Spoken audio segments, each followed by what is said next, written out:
Masuk ke sifat 20 ya.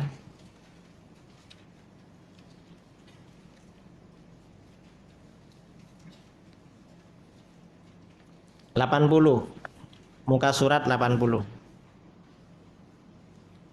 Yang lain itu dibaca-baca. Jadi kita kan sudah tahu keutamaan umat Rasulullah Sallallahu Alaihi Wasallam, bahwa umat Rasulullah itu umat pilihan, dijanjikan masuk surga. Bagian kedua, ketuhanan ilahiyat, akidah 50. Akidah 50 maksudnya adalah 20 sifat wajib bagi Allah, 20 sifat mustahil bagi Allah, dan 1 sifat jaiz bagi Allah. 41. 4 sifat wajib bagi para rasul, 4 sifat mustahil bagi para rasul, dan 1 sifat jaiz bagi para rasul. Semuanya berjumlah 50. Mengapa seorang muslim wajib mengetahui 40 sifat bagi Allah seperti yang telah diterangkan di atas? Kenapa kok 40? Sifat wajibnya 20. Ini penting untuk kita tahu. Mengapa? Karena sifat 20 yang wajib ini dapat pertanyaan. Pertama dari Wahabi. Kalau Wahabi langsung menyalahkan. Tahun 2015 saya bagi kuliah di UTM di Johor. Nah, orang tanya, Pak Kiai, kata Wahabi sifat 20 itu bukan dari Islam. Dari mana? Katanya dari ahli filsafat Yunani. Saya bilang, kalau ahli filsafat Yunani bertauhid sifat 20, berarti mereka ahli tauhid. Kalau Wahabi tidak percaya sifat 20, berarti mereka kafir. Karena tidak beriman wujudnya Allah, kafir. Tidak beriman sifat kidam, kafir. Tidak beriman baqo, kafir. Itu yang Wahabi. Ada lagi Wahabi yang bertanya, kenapa sifat wajib itu 20, sedangkan Asmaul Husna jumlahnya 99. Mana yang 79? Dikiranya kita korupsi. Ada yang begitu. Kalau yang aswaja ada juga kawan-kawan yang ahlus sunnah tanya, sebagian asatid dulu, Ustaz, apa? Kenapa ya sifat wajib bagi Allah itu 20? Loh, sampean minta berapa? Saya tanya begitu. Loh, bukan begitu maksudnya. Kenapa kok bukan 18, 19, bukan 22, 21? Apa biar nanti kalau dinyanyikan lagunya sesuai? Karena sifat 20 ini kan di kampung-kampung dijadikan pujian kan. Wujud kidam baqa mukhalafatu lil hawadisi qiyamuhu bi nafsihi wahdaniyan qudrat iradat ilmu hayat sama basar kalam qadiran muridan aliman hayyan sami'an basiran mutakalliman. Kalau orang-orang dulu jadi pujian di musola, di masjid, di surau. Sekarang sudah tak ada. Karena pujian sekarang pakai kaset, pakai flash disk. Gak usah muji. Nah, ini mengapa 20? Nah, ini alasannya. Ada beberapa alasan para ulama membangun konsep 40 sifat bagi Allah tersebut. Pertama, 40 sifat tersebut dapat mengantarkan seseorang ma'rifat, mengetahui dan mengenal Allah. Sebagaimana dimaklumi, setiap orang yang mukallaf wajib ma'rifat, mengetahui dan mengenal Allah. Mengetahui hakikat Allah jelas tidak mungkin mampu dilakukan oleh siapapun kecuali oleh Allah sendiri. Ma'rifat, mengetahui dan mengenal Allah yang mampu dilakukan oleh seseorang adalah mengetahui sifat-sifat yang wajib, yang mustahil dan yang jaiz bagi Allah. Dan itu adalah sifat 41. Kesimpulannya, 41 sifat tersebut dapat mengantarkan seseorang untuk ma'rifat kepada Allah. Kita ini wajib kenal pada Allah. Kenal langsung, wong di dunia kita gak bisa melihat Allah. Kalau kita kenal dengan orang, misalnya kenal Ustadz Muhadir, atau Ustadz Husni, atau Ustadz Engku Fazil ini tahu orangnya suka pakaian macam ini, duduknya di mana, itu kenal sama orang. Kalau kenal pada Allah nggak kelihatan. Kalau kenal sama ustadz walaupun tak pernah jumpa, kadang cari di YouTube ada. Setelah ketemu, biasanya orang-orang minta gambar. Siapa saya? Sampean kiai ini. Kok tahu? Tengok di YouTube katanya. Kalau Allah tuh nggak bisa dicari di YouTube. Wong dilihat aja kita gak bisa. Maka bagaimana kenal pada Allah adalah melalui sifat-sifatnya. Dan itu 41 sifat. Kita kadang ya kenal kepada atuk-atuk kita, leluhur kita. Dari mana? Sifat-sifat yang diterangkan oleh orang tua kita. Kakek kamu dulu suka kerja di kebun, tapi rajin berjamaah. Karenanya di kebun ada surau. Kebunnya dekat masjid. Diceritakan. Itu namanya melalui sifat. Kedua, mengapa sifat wajib bagi Allah yang wajib diketahui oleh seorang mukallaf hanya 20 sifat? Pada dasarnya para ulama tidak membatasi sifat Allah pada 20 sifat. Allah wajib memiliki sifat-sifat kesempurnaan yang layak dengan keagungannya dan maha suci dari setiap kekurangan yang tidak layak dengan keagungannya. Karena itu sifat kesempurnaan Allah pada hakikatnya tidak terbatas. Hanya saja para ulama menetapkan wajib mengetahui 20 sifat wajib bagi Allah, karena 20 sifat wajib ini batas kemampuan akal manusia dalam rangka makrifat dan mengenal Allah. Lebih dari 20 sifat akal manusia tidak mampu menelusuri. Jadi kata para ulama, kemampuan akal hanya 20, lebih 20 akal gak mampu. Kita ini jangankan mengenal Allah, mengenal anak kita. Anak kita misalnya punya handphone. Kalau masuk bilik apa yang dia tengok, kita gak tahu. Lalu kenalannya siapa saja, gak tahu juga. Gak tahu. Itu anak kita, orang yang keluar dari kita paling dekat, kita gak tahu. Apalagi kawan ini kenal dengan ustadz ini, gak ada cakap, gak ada apa-apa, kita gak tahu ada apa. Saya sering kalau bagi kuliah di Indonesia, di muslimat, saya contohkan, ibu-ibu kenal saya, kenal Pak Yai, saya ini dah kawin apa belum? Sudah. Betul? Iya. Berapa istri saya? Gak ada yang jawab itu. Mengapa? Mungkin mau bilang satu, takut tahu-tahu sudah dua. Mungkin mau bilang dua, jangan-jangan tiga. Malah dulu tahun 2011 sudah punya anak tiga, karena dulu kan masih kurus kan. 2011 ceramah di Indonesia kemana-mana, sering sama budak-budak university, dikira belum kawin. Minta foto, minta handphone, lalu telepon anak murid saya di Jember. Ya Pak Kiai belum kawin katanya. Loh itu Kiai saya mondok di sana. Sudah punya anak tiga, saya kira belum kawin. Gak tahu orang itu. Artinya apa? Kita ini kenal pada orang itu terbatas, apalagi kepada Allah. Ketiga, 20 sifat wajib bagi Allah juga merespon penyimpangan, penyelewengan, berbagai aliran pemikiran yang berkaitan dengan ketuhanan. Sebagaimana dimaklumi dalam persoalan akidah, berbagai aliran pemikiran seperti Mu'tazilah, Syiah, Mujassimah dan lain-lain memiliki pemikiran dan akidah yang menyimpang dari kebenaran berkaitan dengan soal-soal ketuhanan. Nah, 20 sifat wajib dan 1 sifat jaiz bagi Allah menjadi respon dan jawaban terhadap berbagai penyimpangan tersebut. Jadi sifat-sifat itu ada hubungannya dengan Syiah, dengan Mu'tazilah, dengan Wahabi yang berbeza dengan Ahlus Sunnah. Keempat, apabila teliti secara seksama. Apa seksama itu? Sama ya. 41 sifat Allah yang wajib diketahui oleh seorang mukallaf tersebut pada dasarnya menjadi jawaban terhadap soal-soal yang mendasar tentang persoalan ketuhanan yang wajib diketahui oleh manusia dalam rangka makrifat dan mengenal Allah. Jadi sifat 20 ini jawaban sederhana untuk perkenalan. Kita ini kalau berkenalan dengan orang pasti bertanya, siapa namamu? Dari mana asalmu? Umur berapa sekarang? Duduk di mana sekarang? Kerja apa sekarang? Kan begitu. Sifat 20 juga begitu.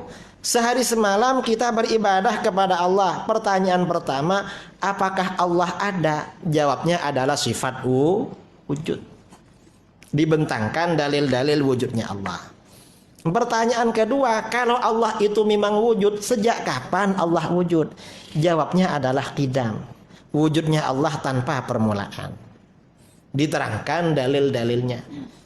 Allah yang wujud dan qidam itu sampai kapan wujudnya Allah? Jawabnya adalah baqa, maha kekal, maha abadi.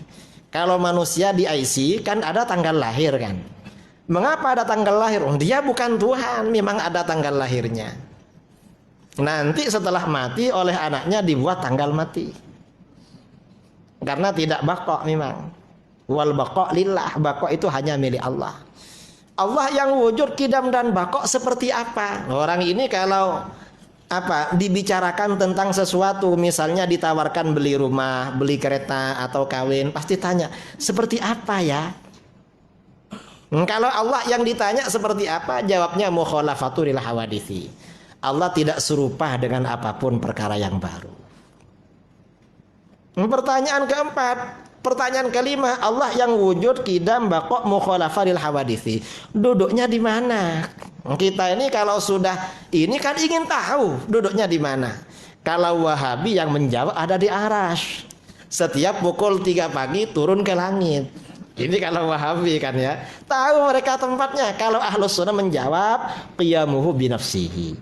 Allah itu berdiri pada zatnya sendiri. Artinya Allah tak memerlukan tempat. Mengapa? Yang namanya perlu itu bukan sifat Tuhan, tetapi sifat makhluk. Kalau kita perlu tempat. Dan tempatnya jangan panas. Kalau panas kita tak tahan, perlu sejuk. Karena agak sejuk bawaannya kita agak ngantuk. Loh, mengapa ngantuk? Kita ini bukan Tuhan. Yang enggak ngantuk kan Tuhan. La ta'khudhuhu sinatun wala naum. Ada dalilnya kita ini ngantuk. Ini sifat 20 macam itu memang. Ini memang oleh para ulama disusun untuk mempermudah makrifat kita kepada Allah. Lalu Allah yang wujud, qidam, baqa, mukhalafah lil hawadithi, qiyamuhu binafsihi, itu ada berapa? Jawabnya wahdaniyah. Allah itu Maha Esa, Maha Tunggal, Maha Satu. Dan seterusnya. Itu kan jawaban terhadap soal-soal yang mendasar di dalam perkenalan. Ini sifat 20 ya. Nah, lalu muka surat 82. Sifat 20 dan Asmaul Husna. Sering ada pertanyaan, mengapa sifat yang wajib bagi Allah ada 20, sedangkan Asmaul Husna jumlahnya 99? Jawaban tersebut sebagai berikut. Pertama, seperti dikemukakan sebelumnya, para ulama tidak membatasi sifat wajib bagi Allah dalam 99 sifat, apalagi dalam 20 sifat. Karena setiap kesempurnaan yang layak dengan keagungan Allah, Allah wajib memiliki. Allah juga maha suci dari setiap kekurangan yang tidak layak dengan keagungannya. Kedua, Asmaul Husna artinya nama-nama terbaik bagi Allah. Dikatakan nama-nama terbaik karena nama-nama bagi Allah berarti adalah sifat-sifat kesempurnaan yang wajib bagi Allah. Sedangkan sifat-sifat tersebut adalah keterangan tentang Allah. Jadi kata para ulama, wa asma'uhu sifatuhu. Nama-nama bagi Allah itu adalah sifat-sifatnya. Wa sifatuhu awsafuhu. Sifat-sifat Allah itu adalah keterangan-keterangan tentang Allah. Makanya disebut Asmaul Husna. Kalau nama kita gak bisa disebut Asmaul Husna karena bukan sifat kita. Jadi nama Allah, kata para ulama, nama Allah, lalu nama malaikat, nama para nabi adalah sifat. Kalau nama selain mereka bukan sifat. Misalnya Nabi Rasulullah itu diantara namanya At-Tayyib. At-Tayyib itu artinya orang yang harum. Rasulullah memang harum, dan bukan karena minyak wangi. Rasulullah itu meludah, ludahnya tak pernah jatuh ke tanah. Setiap akan meludah para sahabat itu diminta. Misalnya mau meludah, Rasulullah langsung maju sahabat itu. Untuk saya ludahnya. Begitu diludahkan ke tangan, ludah itu oleh sahabat diusapkan ke wajah dan badan. Mengapa ludah Rasulullah itu harum? Rasulullah mau berkahak, kahaknya gak pernah jatuh ke tanah. Setiap akan berkahak, para sahabat minta, Rasulullah untuk saya. Begitu diludahkan, diusapkan ke wajah. Diusapkan ke wajah dan badan. Kahak Rasulullah itu harum. Rasulullah berkeringat diambil oleh sahabat. Lebih harum daripada parfum apapun. Itu Rasulullah. Makanya Rasulullah disebut at-tayyib, orang yang harum. Orang itu kalau bersalaman dengan Rasulullah seharian tangannya harum. Ada sahabat namanya Utbah bin Farqad. Istrinya cerita, istrinya ada 4. Kata istrinya, kita ini kalau waktunya tidur bersama Utbah pakai minyak wangi yang full penuh. Mengapa? Takut kalah harum dengan dia. Utbah ini gak pernah pakai minyak wangi, tapi harum. Lebih harum daripada yang pakai minyak wangi. Ditanya, mengapa Utbah ini harum? Sayyidina Utbah menjawab, asabani syara ala ahdin Nabi sallallahu alaihi wasallam. Saya ini terkena biduran. Kata orang Jawa biduran. Biduran itu sakit gatal-gatal alergi. Langsung gatal seluruh badan. Obatnya biasanya minum air kelapa langsung hilang. Itu biduran namanya. Fasyakautu dzalika ilan Nabi sallallahu alaihi wasallam. Lalu aku mengadu kepada Nabi, Rasulullah, gimana ini satu badan gatal. Fa amaroni an atajarrad. Rasulullah menyuruh aku buka baju. Fajalastu baina yadai. Lalu aku duduk di hadapan baginda. Wa naza'tu thiyabi illa ma yuwari sawati. Lalu aku buka baju-bajuku kecuali yang menutupi aurat. Lalu Rasulullah meludahi tangannya. Tangannya diludahi. Setelah tangan baginda diludahi, tangan itu diusapkan pada punggung dan perutku. Maka sejak itu gatal-gatal itu tidak hanya sembuh, kulitku menjadi harum. Itu diludahi Rasulullah boleh harum. Makanya Rasulullah disebut thayyib. Yang kita punya kawan namanya thayyib. Harum apa enggak? Enggak harum. Jangan coba-coba minta ludahnya. Itu nama ya. Nah, nama Allah apalagi nama Allah. Makanya nama Allah itu disebut Asmaul Husna karena memang sifat. Kalau kita ini bukan sifat kita. Ada perempuan namanya Thayyibah. Artinya wanita yang harum, orangnya tak harum. Yakin dah. Enggak la raiba fihi, tidak ada keraguan itu. Pasti tak harum. Nah, ini namanya Asmaul Husna ya. Biar boleh paham lah kenapa disebut Asmaul Husna, karena sifat bagi Allah. Ketiga, nama-nama dan sifat-sifat Allah sebenarnya tidak terbatas pada 99, apalagi 20 sifat. Berdasarkan hadis ini. Nanti hadisnya dibaca sendirilah. Kemudian muka surat 84. Keempat, sifat-sifat Allah yang terdapat dalam Asmaul Husna terbagi menjadi 2 bagian. Satu, sifatul zat. Sifat-sifat yang ada pada zat Allah sejak azal tanpa permulaan dan selamanya. Sifat-sifat ini ada yang akli ditetapkan berdasarkan dalil-dalil rasional dan sesuai dengan dalil sam'i. Dan ada yang sam'i, ditetapkan berdasarkan informasi dari Al-Quran dan hadis. Jadi Asmaul Husna itu ada yang membicarakan sifat zat Allah. Nah, sifat zat ini kata para ulama disebut dengan syaratul uluhiyah, syarat ketuhanan. Ketika sifat ini wajib bagi Allah, maka kebalikannya mustahil bagi Allah karena sifat ketuhanan. Nah, sifat 20 itu syaratul uluhiyah. Makanya ketika Allah wajib punya sifat qidam, kebalikannya mustahil bagi Allah, yaitu hudus. Allah wajib bersifat baqa, kebalikannya fana, mustahil. Itu disebut syarat ketuhanan. Mengapa? Syarat Tuhan itu wajib wujud, kalau tak wujud bukan Tuhan. Wajib kidam, kalau tak kidam bukan Tuhan. Karena ada orang Pahang ngaku Tuhan ya. Siapa namanya? Yang sebelum mati naik kursi roda itu. Dia ini Tuhan itu wajib kidam. Dia itu ada tanggal lahirnya kok ngaku Tuhan. Tuhan itu wajib bakok, kalau tak bakok bukan Tuhan. Dah mati kan? Lah, mati kok ngaku Tuhan itu. Tuhan itu wajib bakok. Itu namanya sifatul zat. Yang kedua sifatul fi'li. Sifat-sifat bagi perbuatan Allah, yaitu nama-nama yang diambil dari perbuatan-perbuatan Allah yang terdapat dalam dalil sam'i.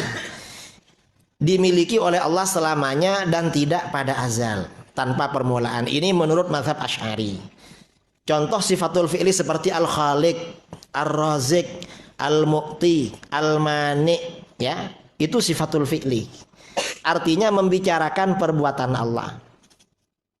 Maha pencipta, al-khaliq. Itu bukan syarat ketuhanan. Artinya apa? Seandainya Allah tidak menciptakan makhluk, Allah masih Tuhan. Karenanya sifatul fi'li ini perlawanannya tidak mustahil bagi Allah. Allah itu al-mu'ti tetapi juga al-mani.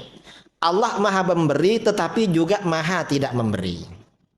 Dan itu bukan syarat menjadi Tuhan. Artinya seandainya ada orang berdoa, Allah, saya nak minta rezeki yang kaya, yang cepat. Oleh Allah tak dibagi, ya tetap Tuhan Allah itu.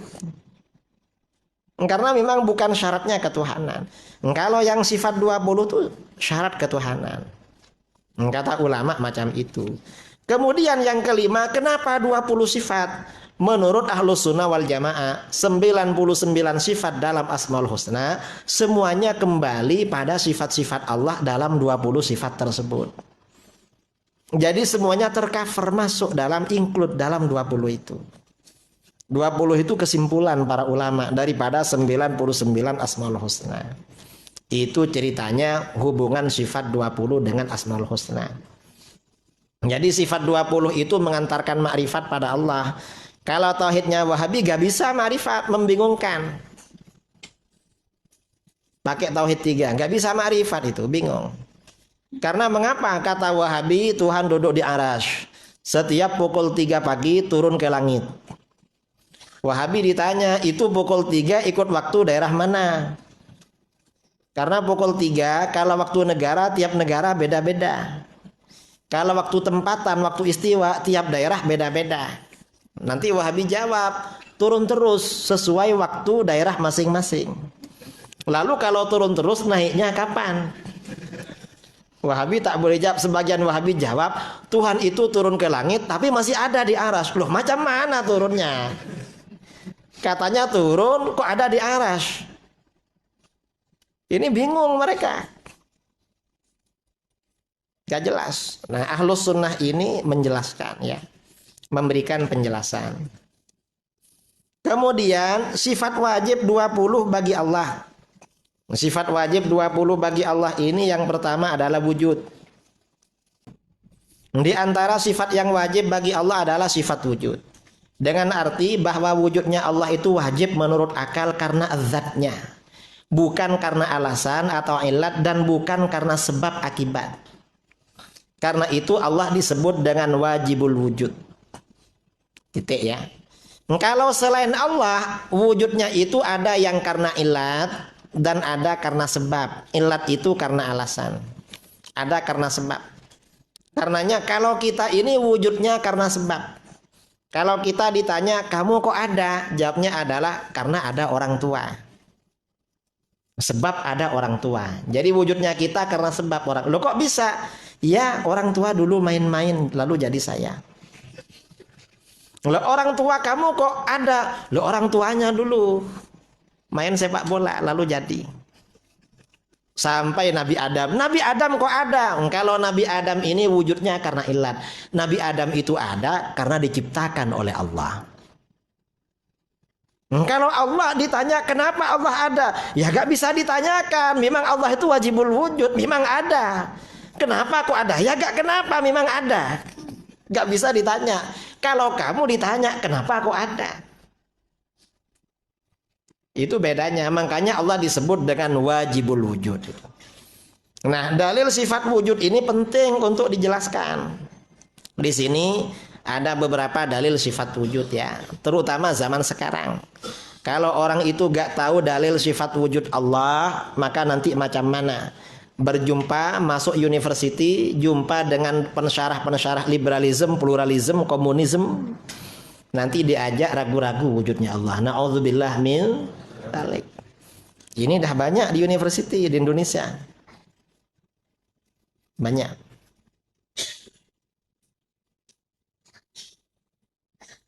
Ini berat ini wujudnya Allah. Nah, biasanya para ulama menjelaskan dalil wujudnya Allah itu melalui teori adanya alam. Apa dalil wujudnya Allah? Yaitu adanya alam. Kok bisa adanya alam? Ya, karena alam ini baru. Apa buktinya baru? Alam ini selalu berubah. Setiap sesuatu yang berubah pasti baru. Setiap sesuatu yang baru pasti asalnya tak ada lalu ada. Setiap sesuatu yang tak ada lalu ada, pasti ada yang menciptakan. Dan yang menciptakan itu wajibul wujud. Yang menciptakan gak boleh seperti dia. Mengapa? Karena makhluk gak bisa menciptakan seperti dirinya. Menciptakan dirinya gak bisa, menciptakan seperti dirinya gak bisa. Maka berarti yang menciptakan harus maha wajibul wujud. Itu akal. Manusia ini menciptakan dirinya gak bisa, menciptakan seperti dia juga gak bisa. Yang bisa cuma di film. Film barat, film apa itu, di cloning tuh ya. Lalu ada apa terus jadi orang besar sehat. Itu cuma di film, dicari di barat gak ada itu. Gak bisa memang. Manusia menjaga keberadaannya ketika dia umur 30 sampai pada usia paling sehat. Jadi stop biar tak kelihatan tambah tua, gak bisa. Pasti tambah tua. Jadi menjaga keberadaannya gak bisa manusia. Berarti ada yang mengatur dan itu adalah Allah. Dan yang mengatur gak boleh seperti manusia. Karena manusia membuat seperti dirinya gak bisa. Berarti yang menciptakan adalah wajibul wujud. Ini akal. Ini penting. Nah, sebagian ulama seperti dijelaskan dalam buku ini, ada yang mendalilkan wujudnya Allah dengan teori inayah. Adanya pertolongan. Di dunia ini ada fenomena namanya pertolongan. Maksudnya apa? Di dunia setiap ada keperluan, Allah menciptakan sesuatu untuk memenuhi keperluan itu. Kita ingin sejuk, Allah ciptakan air, ciptakan es. Ingin panas, Allah punya api, punya matahari. Ini air tawar. Ingin manis, Allah ada gula. Ingin pahit, Allah ada kopi. Cuma kalau terlalu pahit tak nyaman, campur gula. Manusia ini bingung, cari yang pahit campur gula lagi. Ya, karena memang ingin nyaman.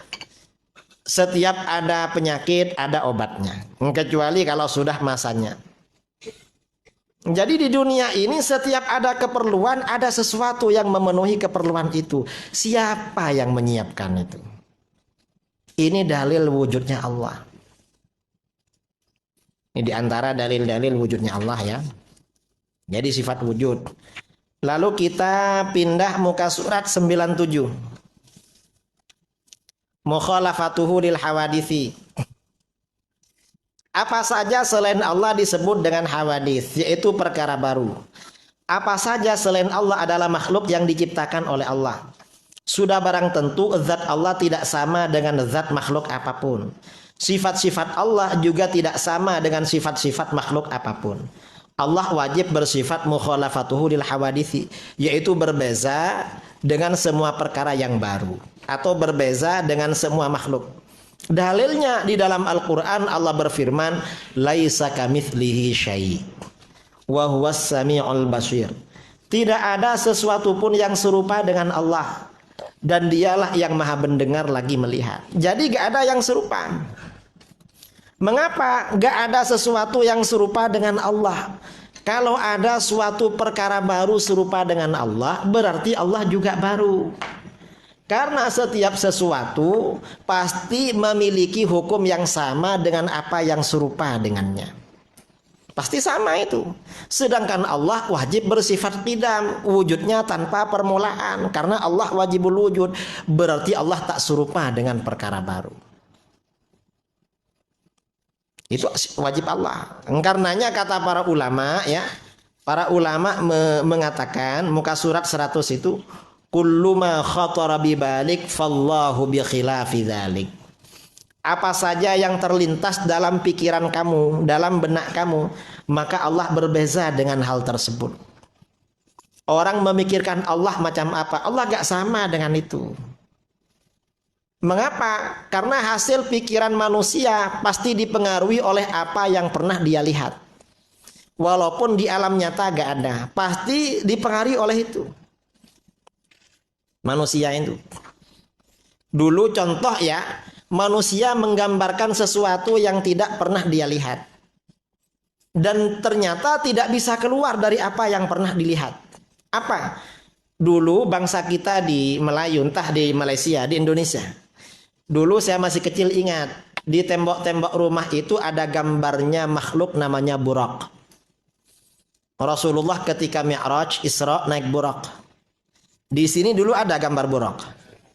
Buraq itu gambarnya kuda putih. Ada sayapnya.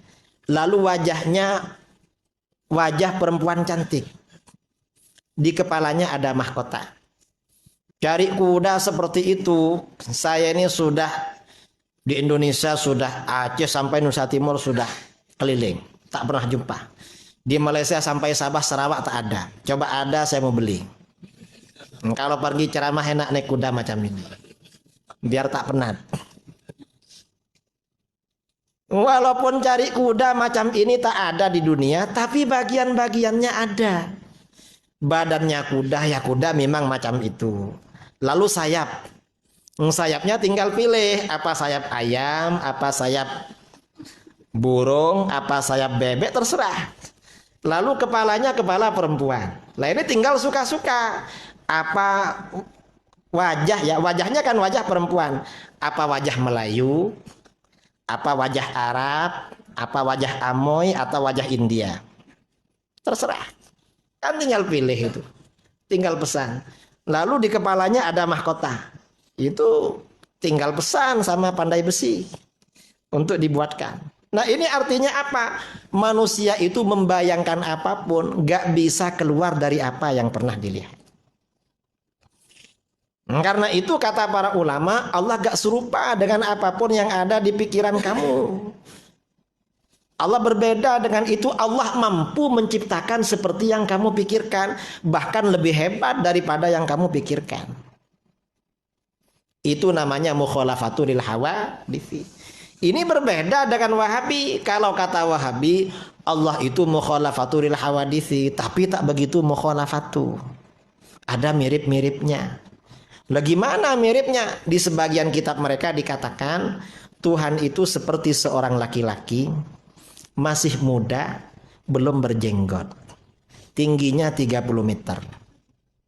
Besarnya 3,5 meter. Nah, akidah Wahabi ini serupa dengan akidah Yahudi. Kata Yahudi, Tuhan itu seperti laki-laki yang sudah tua, rambut dan jenggotnya putih semua, tingginya 30 meter. Cuma beda usia dengan punya Wahabi. Karenanya ada yang bilang Tuhannya Yahudi, abang Tuhannya Wahabi. Karenanya mereka berkawan. Karena memang adik beradik memang. Kalau Ahlus Sunnah gak macam itu, gimana mukhalafatul hawadits? Nanti mereka cakap, loh berarti kamu menyerupakan Allah dengan makhluk. Lah enggak serupa. Loh kok bisa? Karena kakinya lembu dengan kaki orang gak sama. Kaki lembu dengan kaki kambing gak sama. Tuhan ada kaki ada tangan tapi gak sama loh. Gak seperti itu. Kakinya lembu, kakinya sapi, kakinya kambing, kaki manusia sama. Mengapa? Karena sama-sama benda. Makhluk di dunia ini, perkara yang ada selain Allah dibagi menjadi dua. Ada benda, ada sifat benda. Benda dibagi dua. Ada benda yang paling kecil sehingga gak bisa dibagi lagi, namanya jauhar fard. Jadi barang ya kalau dipecah sampai kecil sangat gak bisa dipecah lagi, namanya jauhar fard. Ada benda yang bisa dipecah. Kalau benda bisa dipecah namanya jisim. Jisim antara yang satu dengan yang lain gak ada bedanya. Yang membedakan itu hanya sifat. Orang, manusia ini ada yang putih, ada yang hitam. badannya sama, yang membedakan sifat. Yang putih, zat putihnya lebih banyak, barangnya sama. Jadi gak ada bedanya sebenarnya. Lalu sifat benda seperti apa? Seperti duduk, ngantuk, semangat, berdiri, bergerak, diam itu sifat benda. Allah itu bukan benda, bukan sifat benda. Karena kalau Allah itu benda, berarti serupa dengan benda-benda yang lain. Karenanya kata para ulama, Allah bukan jauhar, benda terkecil yang tidak bisa dipecah. Dan Allah bukan jisim, benda yang bisa dibagi-bagi. Allah bukan sifat benda. Lalu kalau bukan itu seperti apa? Mukhalafatuhu lil hawadisi. Allah itu berbeda dengan apapun perkara yang baru. Yang ditanyakan seperti apa ya kamu. Kalau Allah jangan ditanya, karena memang nggak sama. Ini namanya akidah Ahlus Sunnah wal Jamaah. Jadi beda dengan Wahabi, beda. Ini yang perlu kita tahu. Makanya kata para ulama, tarkul idraki idrak, wal bahtsu an dzatillahi isyrak. Tidak mengetahui zat Allah yang sebenarnya adalah pengetahuan. Sedangkan meneliti zat Allah yang sebenarnya adalah kesyirikan. Kalau ada orang tahu zat Allah sebenarnya, berarti bodoh. Justru yang nggak tahu itu adalah pengetahuan. Makanya Rasulullah di dalam doanya, subhanaka la nufsi thana'an 'alaik anta kama athnaita 'ala nafsik. Maha suci engkau, kami tidak bisa melakukan pujian yang full kepada engkau. Rasulullah gak mampu menjangkau zat Allah sebagaimana engkau memuji kepada zatmu. Itu Rasulullah. Ini sifat yang keempat. Kalau Wahabi ya mukhalafatu, tapi tak begitu mukhalafatu. Mereka tajsim, menjasmanikan Tuhan. Kata ulama salaf, Imam Syafi'i berkata, al-mujassimu kafir. Orang yang menjisimkan Tuhan itu kafir. Walaupun kita tak mengkafirkan Wahabi, tapi akidahnya akidah kafir. Itu bahaya. Lalu nomor 5, qiyamuhu binafsihi. Allah juga wajib bersifat qiyamuhu binafsihi, yaitu berdiri pada zatnya sendiri. Dalam arti tidak perlu pada apapun, tidak perlu pada tempat, dan tidak perlu pada orang yang menentukannya alias menciptakannya. Oleh karena itu mustahil Allah bersifat qiyamuhu bi ghairi, berdiri pada selainnya. Dalilnya mana? Allah berfirman, Ya ayyuhan nasu antumul fuqara'u ilallah wallahu huwal ghaniyyul hamid. Hai manusia, kamulah yang perlu kepada Allah, yang benar-benar perlu kepada Allah. Dan Allah dialah yang maha kaya, tidak memerlukan sesuatu dan maha terpuji. Jadi Allah itu gak perlu kepada apapun, kita yang perlu pada Allah. Makanya Allah tidak perlu pada tempat. Yang namanya perlu bukan sifatnya Tuhan, tetapi sifatnya makhluk. Dalam ayat di atas tegaskan bahwa Allah maha kaya, dalam arti tidak perlu pada apapun. Oleh karena itu Allah tidak memerlukan tempat dan tidak memerlukan orang yang menentukan atau menciptakannya. Nah, apa yang dimaksud tidak perlu pada tempat dan orang yang menentukan? Para ulama membagi makhluk di jagat raya ini pada dua macam, yaitu benda, zat atau ain, dan sifat benda atau arad. Kalau kita berkata buku ini berwarna hijau dan panjang, maka buku adalah bendanya, sedangkan hijau dan panjang adalah sifatnya. Kita tidak pernah bisa menggambarkan suatu benda kecuali memiliki banyak sifat benda. Setiap benda itu seperti ada warna, panjang, kedalaman, bentuk, tempat, waktu, dan lainnya. Kita juga tidak dapat menggambarkan sifat benda kecuali menetap pada benda sebagai tempatnya. Kita tidak bisa menggambarkan warna hijau kecuali apabila melekat pada benda yang berwarna hijau. Kita tidak bisa menggambarkan sifat panjang kecuali pada benda yang panjang. Demikian pula semua sifat-sifat benda seperti bergerak, diam, dekat, jauh, panjang, pendek, warna, dan lain sebagainya. Benda dan sifat benda perlu pada yang mewujudkannya. Kebendaan dan sifat-sifat benda tersebut semuanya mustahil terjadi pada Allah Subhanahu wa ta'ala. Allah tidak perlu pada sesuatu sebagai tempatnya, seperti sifat benda yang memerlukan benda. warna putih. Ini kalau tak melekat pada benda gak bisa. Allah gak seperti itu, gak perlu memang. Gak perlu pada tempat. Itu namanya qiyamuhu binafsi. Allah juga tidak perlu pada orang yang menciptakannya. Sebagaimana benda dan sifat benda yang perlu pada penciptanya. Mengapa demikian? Karena Allah bersifat qidam, tidak ada permulaannya. Sedangkan benda dan sifat benda bersifat baru. Allah tidak perlu pada benda dan sifat benda sebelum keberadaannya dan setelah keberadaannya. Sifat benda tidak bisa diberi sifat qudrat, sama, basar, dan iradat. Sedangkan Allah maha kuasa, maha mendengar, maha melihat, maha berkehendak, maha mengetahui, dan maha berfirman. Penjelasan di atas mengantarkan pada kesimpulan tentang kesesatan mereka yang menyifati Allah subhanahu wa ta'ala dengan sifat-sifat makhluknya dan menggambarkannya menempati sebagian makhluk seperti matahari, bulan, manusia, dan lain-lain. Karena itu Islam adalah agama tanzih, menyucikan Allah dari menyerupai makhluknya secara mutlak. Demikian ini sebagaimana digambarkan dalam firman-Nya, Subhana rabbika rabbil izzati amma yasifun. Maha suci Tuhanmu yang mempunyai keperkasaan dari apa yang mereka katakan. Ayat di atas menegaskan bahwa Allah maha suci dari sifat-sifat yang mereka katakan, yang menjadikannya serupa dengan makhluk. Maha suci dari asumsi orang-orang yang berasumsi tentang sifat-sifatnya. Nah, pada dasarnya sifat-sifat di atas yaitu wujud, qidam, baqa, mukhalafah lil hawaditsi, dan qiyamu binafsihi ada kedekatan pengertian dan masing-masing dapat memberikan pengertian pada yang lainnya. Karena itu misalnya Allah maha suci dari tempat. Itu bisa menggunakan sifat wujud, bisa qiyamuhu binafsihi, bisa menggunakan mukhalafatul hawaditsi, bisa qidam, karena memang mirip-mirip ini. Kalau di akal-akal larinya satu memang, karena wajibul wujud, karena Allah Maha Esa. Akan tetapi para ulama menjelaskan semuanya lebih detail ya, lebih terperinci karena persoalan ini sangat penting, khawatir keliru. Ini akidah kita. Kalau Wahabi beda, ditanya alamat Tuhan, kata mereka Tuhan duduk di mana? Jelas di arsy. Setiap pukul 3 pagi turun ke langit pertama di dunia. Wahabi beriktikad orang yang tidak beriktikad Tuhan ada di arsy adalah kafir. Kita dikafirkan oleh Wahabi. Itu mereka. Kalau kita nggak mengkafirkan Wahabi karena mereka beriktikad ada di arsy. Kita hanya berpendapat Wahabi dalam i'tiqad itu termasuk golongan yang sesat dan menyesatkan.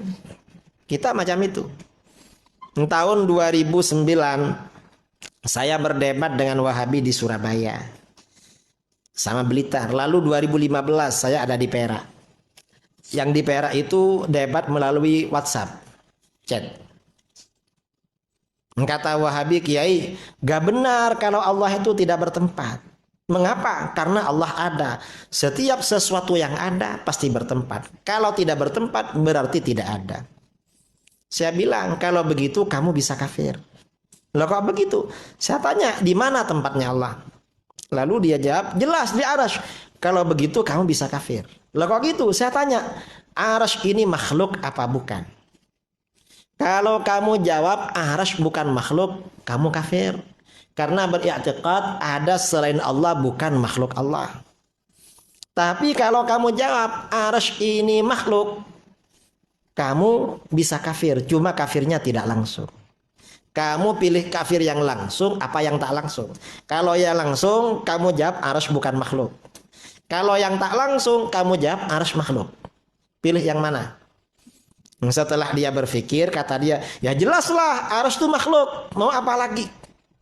Sekarang saya tanya, kalau arsy ini memang makhluk, sebelum Allah menciptakan arsy, Allah duduk di mana? Apa kamu jawab, karena arsy belum ada, Allah gak ada, kafir kamu?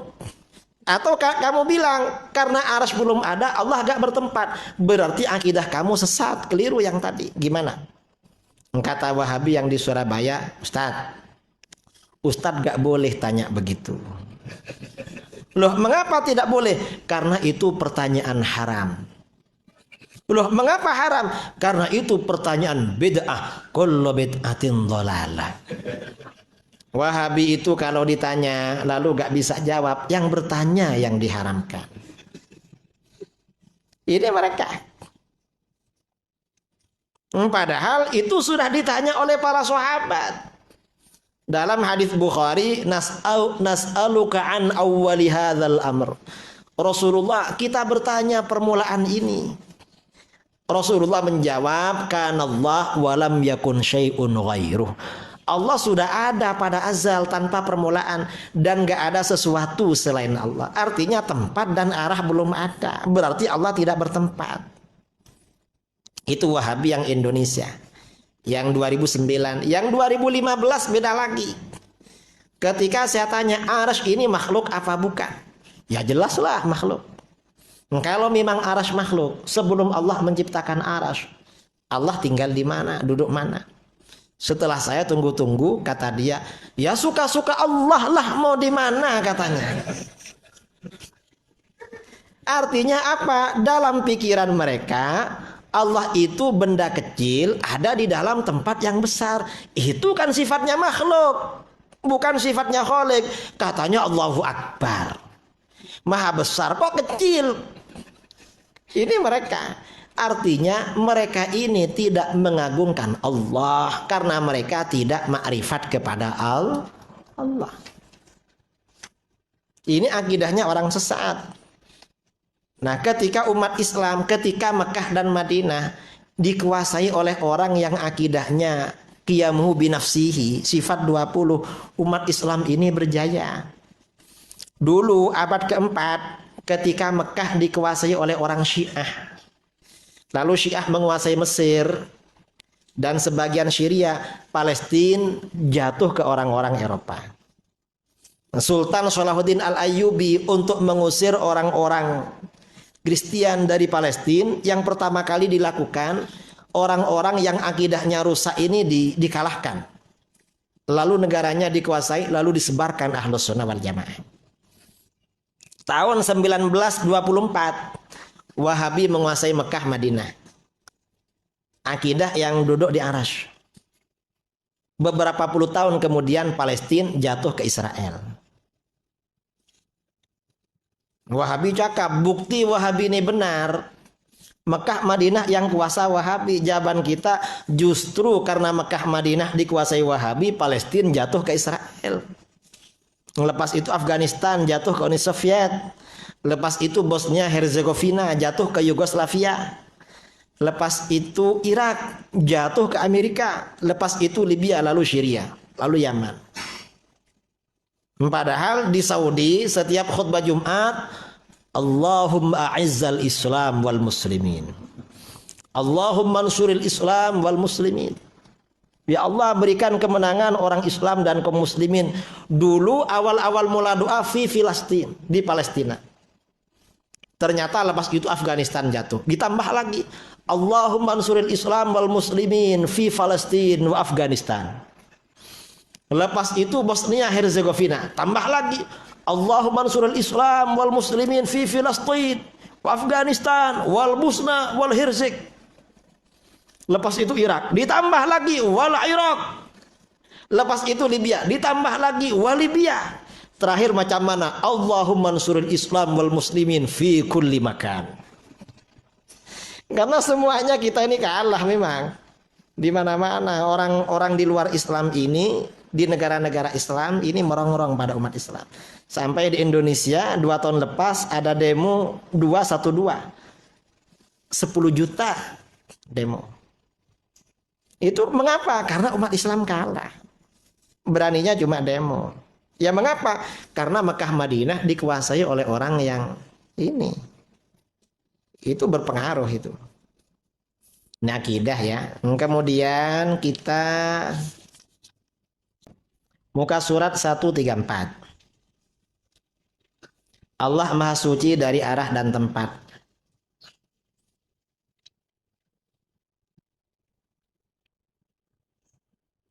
Ini minta tolong ada qari Ustadz Husni untuk baca.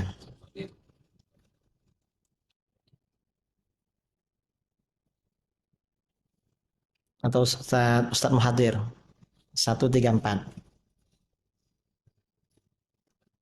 Ada mic. Bismillahirrahmanirrahim.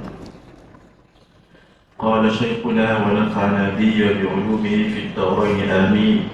Ila an qala Allah Maha Suci dari arah dan tempat. Dalam uraian di atas telah dijelaskan bahawa Allah wajib memiliki sifat mukhalafatuhu lil hawadith. Allah berbeza dengan apapun perkara yang baru.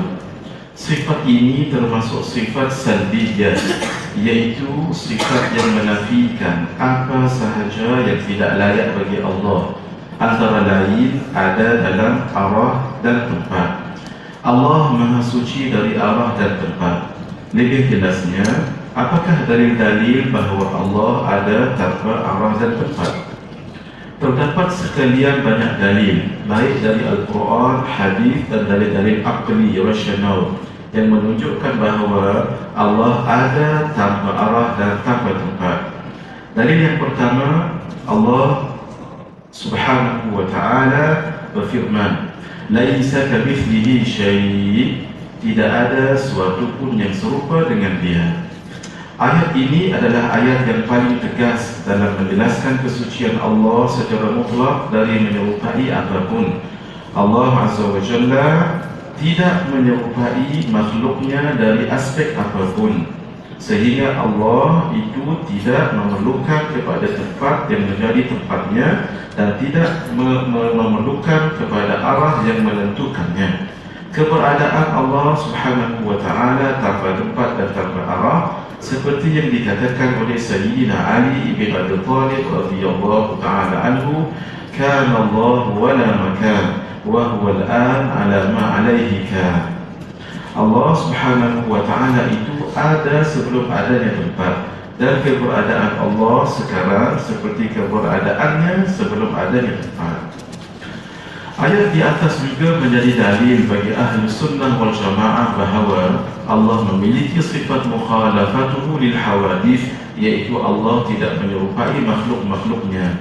Sifat ini termasuk sifat salbiyah, yaitu sifat yang menafikan sifat-sifat yang tidak layak bagi Allah. Oleh kerana itu, mustahil Allah Subhanahu wa ta'ala menyerupai makhluk yang mempunyai ruh seperti manusia, jin, malaikat dan lain-lain. Allah juga mustahil menyerupai benda-benda padat, jamat, baik benda yang ada di atas ataupun maupun yang di bawah. Seperti dikemukakan sebelumnya, para ulama menjelaskan bahawa alam, iaitu makhluk Allah, terbahagi atas dua bahagian, iaitu benda, iaitu ain, dan sifat benda, arad. Kemudian benda menjadi dua. Pertama, al-jawharul farad, iaitu benda yang tidak dapat terbahagi lagi kerana telah mencapai batas terkecil. Dan kedua, jisim, iaitu benda yang dapat terbahagi menjadi bahagian-bahagian. Benda yang terakhir ini juga terbahagi lagi menjadi dua macam. Pertama, benda latif, iaitu sesuatu yang tidak dapat dipegang oleh tangan, seperti cahaya, kegelapan, roh, angin dan sebagainya. Dan kedua, benda kathif, iaitu sesuatu yang dapat dipegang oleh tangan, seperti manusia, tanah, benda-benda padat, jamat dan lain sebagainya. Benda juga mempunyai sifat yang melekat pada dirinya, seperti bergerak, diam, berubah, bersemayam, berada di tempat dan arah, duduk, turun, naik dan sebagainya. Ayat di atas menegaskan kepada kita bahawa Allah tidak menyerupai makhluknya, sehingga sudah barang tentu Allah itu bukan al-jawharul farad, bukan benda latif dan bukan pula benda kathif. Dan tentu sahaja Allah tidak boleh disifati dengan sifat-sifat benda. Ayat tersebut di atas cukup sebagai dalil bahawa Allah ada tanpa tempat dan tanpa arah. Kerana seandainya Allah mempunyai tempat dan arah, tentu akan banyak yang serupa dengannya. Kerana dengan demikian Allah mempunyai dimensi, umpamanya panjang, lebar dan kedalaman. Sedangkan sesuatu yang mempunyai dimensi, maka ia adalah makhluk yang memerlukan kepada yang menjadikannya dalam dimensi tersebut. Dalil kedua, hadis sahabat Imran bin Husain. An Imran bin Husain radhiyallahu ta'ala anhuma قال رسول الله صلى الله عليه وآله وسلم كان الله ولم يكن شيء غيره. Imran bin Husain radhiyallahu ta'ala anhuma berkata, Rasulullah sallallahu alaihi wasallam bersabda, Allah ada pada azal, keberadaan tanpa permulaan, dan belum ada sesuatu pun selainnya. Hadis di atas memberikan penjelasan bahawa Allah itu ada pada azal, iaitu ketika keberadaan tanpa permulaan, ketika tidak ada sesuatu apapun bersamanya. Pada azal belum ada angin, cahaya, kegelapan, arash, langit, manusia, jin, malaikat, waktu, tempat dan arah.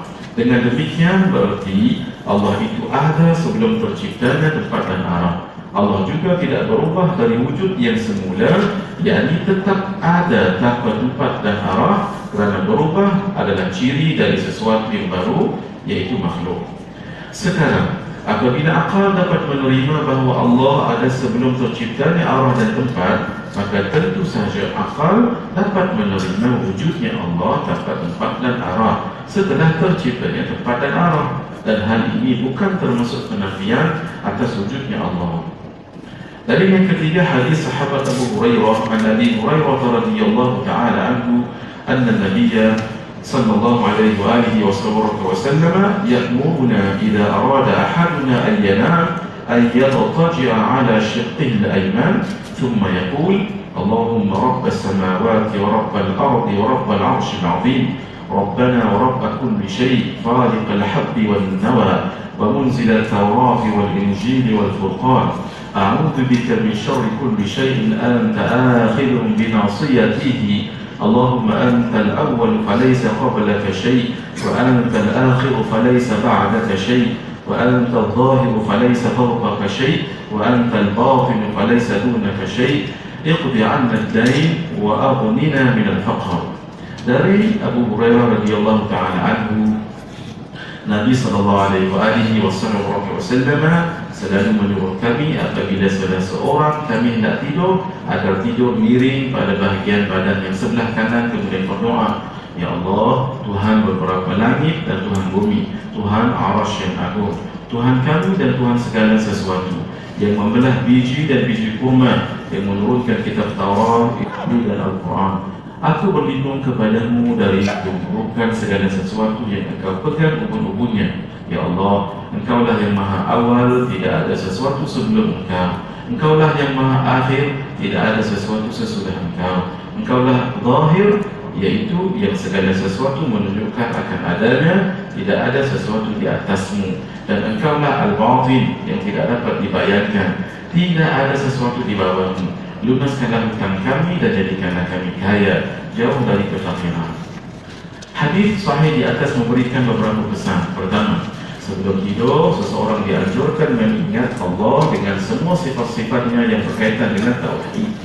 Kedua, mula-mula mengingat bahawa Allah itu pencipta dan pemilik alam yang tinggi, yaitu langit yang 7 dan alam yang rendah, yaitu bumi yang 7. Kemudian mengingat bahawa Allah itu pencipta dan memiliki makhluk yang sangat besar, yaitu arash, dan makhluk yang kecil, yaitu manusia dan makhluk lain yang sama dengan manusia. Kemudian mengingat bahawa Allah yang membelah biji pertanian dan biji kurma untuk tumbuh menjadi tanaman dan pepohonan. Kemudian mengingat bahawa Allah yang menurunkan kitab Taurat, Injil dan Al-Quran. Ketiga, setelah mengingat keagungan Allah melalui sifat-sifat perbuatannya, kemudian berlindung kepada Allah dari keburukan segala sesuatu yang berada dalam kekuasaannya. Keempat, lalu mengakui keagungan Allah melalui sifat-sifat zatnya, bahawa di antara sifat Allah adalah yang maha awal, maksudnya wujudnya Allah tidak ada permulaannya, dan yang maha akhir, maksudnya wujudnya Allah tidak ada akhirnya. Demikian ini bahasa lain dari sifat qidam dan baqa. Artinya wujudnya Allah sebelum adanya sesuatu apapun, termasuk arah dan arash. Dengan demikian berarti mengakui bahawa wujudnya Allah tidak dipengaruhi oleh dimensi waktu.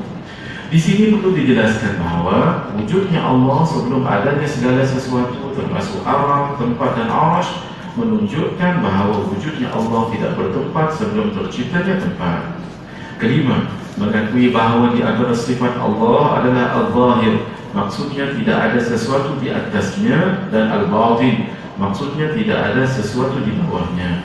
Dengan demikian berarti mengakui bahawa wujudnya Allah tidak dipengaruhi dan tidak diliputi oleh ruang dan tempat.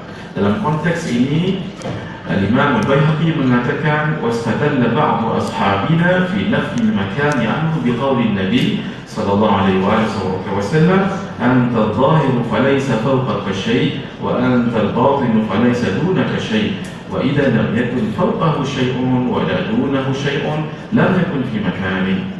Sebahagian sahabat kami dalam menafikan tempat bagi Allah mengambil dalil dengan sabda Nabi SAW, engkaulah yang al-zahir, tidak ada sesuatu di atasmu, engkaulah al-batin, tidak ada sesuatu di bawahmu. Jika tidak ada sesuatu di atasnya dan tidak ada sesuatu di bawahnya, sudah barang tentu dia tidak bertempat. Dalam doa di atas, setelah mengakui bahawa wujudnya Allah tidak tergantung pada dimensi waktu, dilanjutkan dengan pengakuan bahawa wujudnya Allah tidak tergantung pada dimensi ruang, sehingga dapat disimpulkan bahawa wujudnya Allah maha suci dari dimensi ruang dan waktu. Kerana ruang dan waktu adalah makhluk yang diciptakannya. Sebelum terciptanya ruang dan waktu, Allah ada tanpa tempat dan arah. Setelah terciptanya ruang dan waktu, Allah juga tanpa tempat dan arah. Sekarang, apabila wujudnya Allah maha suci dari dimensi ruang dan waktu, mengapa Allah menciptakan Arasy? Sayyidina Ali bin Abi Thalib radhiyallahu ta'ala anhu berkata, Inna Allah khalaqal arsha izharan li qudratihi wa lam yattakhidhu makanan li dhatihi. Sesungguhnya Allah menciptakan Arasy, yaitu makhluk Allah yang paling besar, untuk menampakkan kekuasaannya, bukan untuk menjadikannya tempat bagi zatnya. Keyakinan bahawa wujudnya Allah tanpa tempat dan arah adalah kesepakatan Ahlus Sunnah wal Jamaah sejak generasi salaf yang saleh.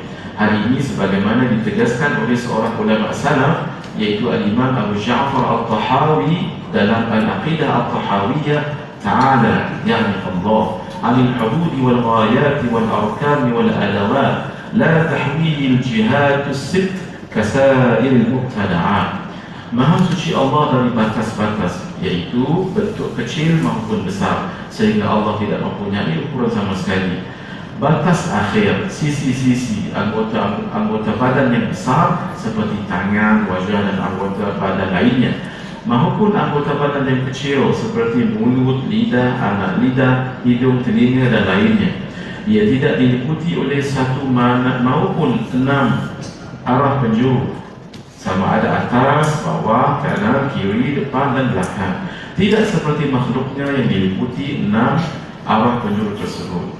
Pernyataan Al-Imam At-Tahawi tersebut merupakan ijma', yakni konsensus para sahabat dan ulama salaf yang saleh. Kerana Al-Imam At-Tahawi menulis kitabnya Al-Aqidah At-Tahawiyah sebagai rangkuman dari akidah-akidah yang menjadi keyakinan seluruh sahabat dan ulama salaf yang saleh. Oke.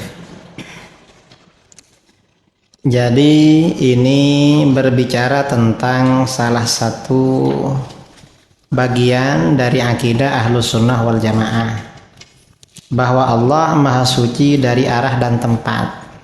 Tadi disebutkan mukhalafatuhu lil hawadithi dan qiyamuhu binafsihi. Kemudian di sini kita bentangkan melalui bagian penjelasan khusus agar lebih jelas.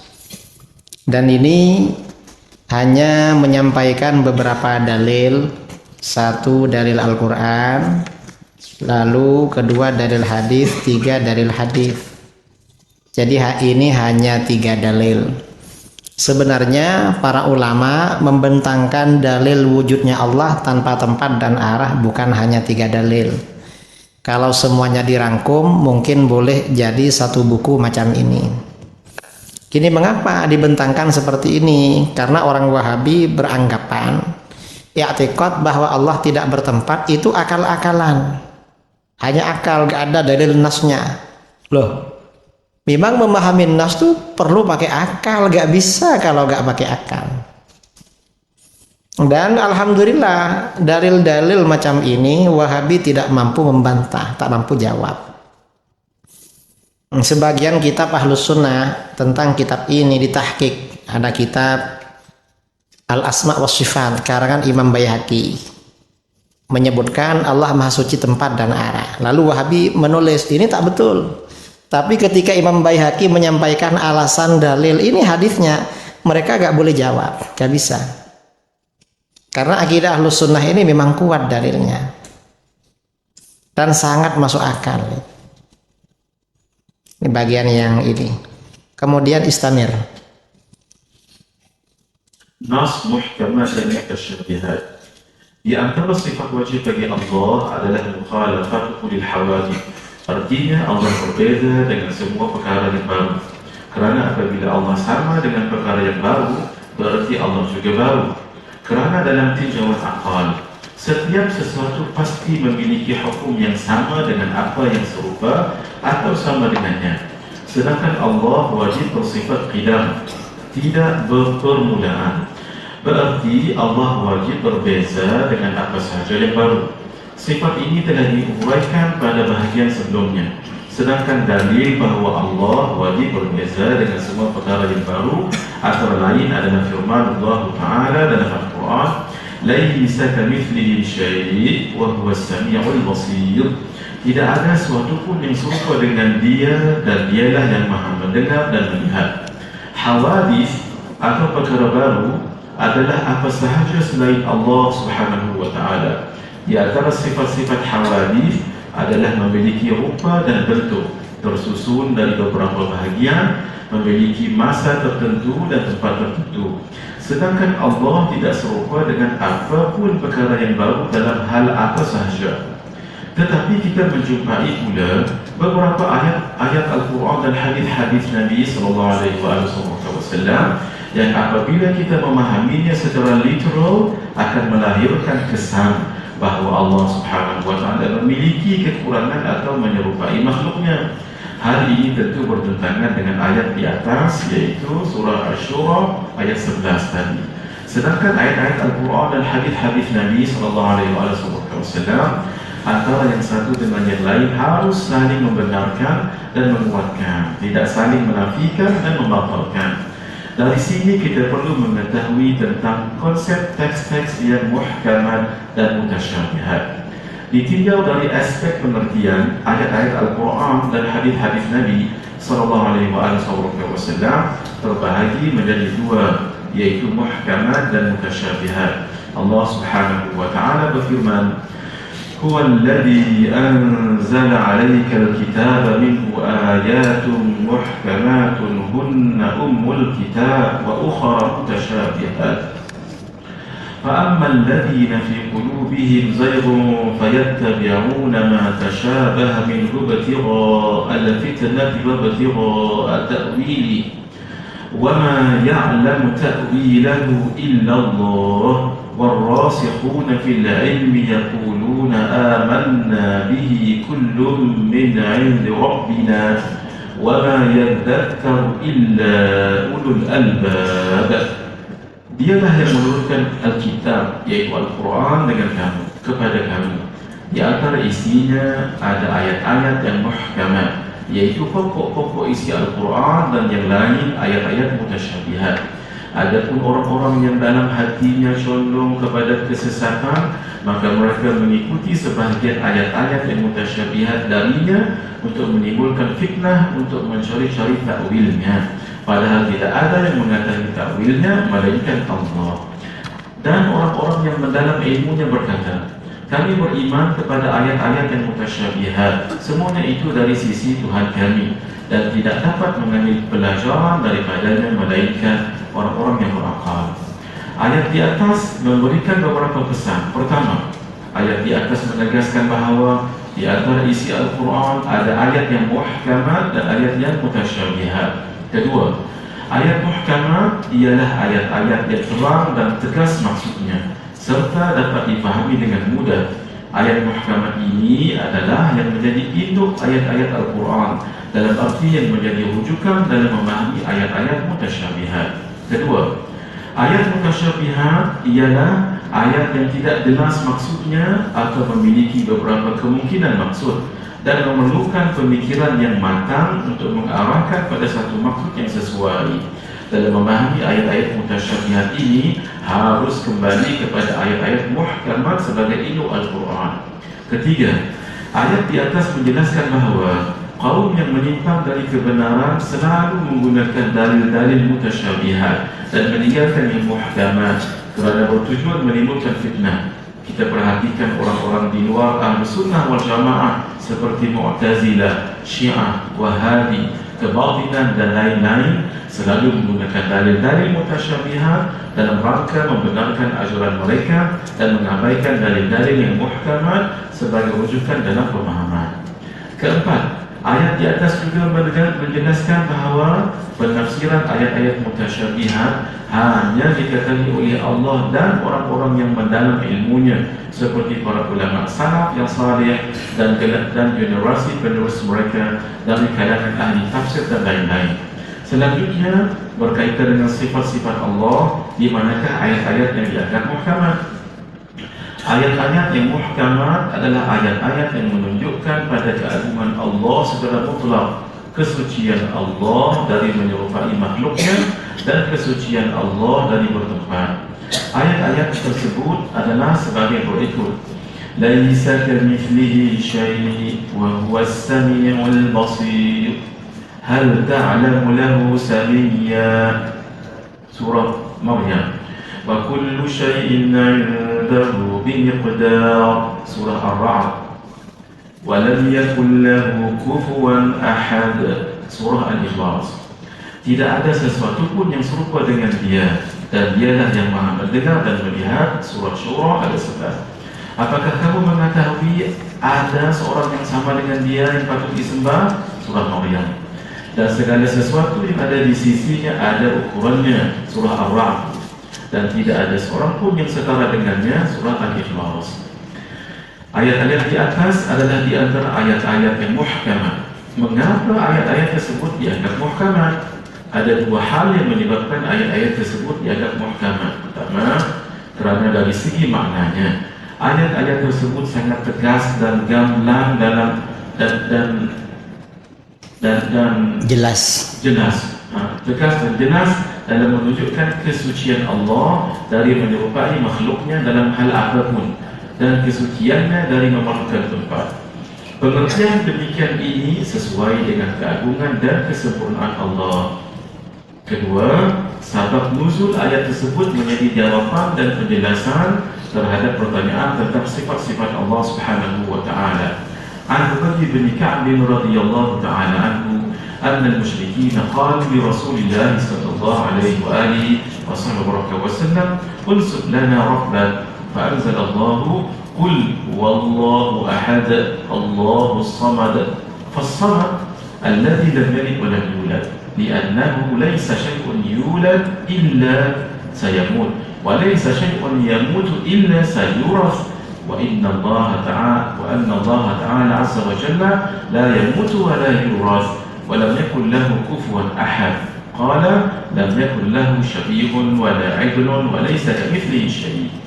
Dari Sayyidina Ubay bin Ka'ab radhiyallahu ta'ala anhu, orang-orang musyrik berkata kepada Rasulullah sallallahu alaihi wasallam, terangkan kepada kami sifat Tuhan.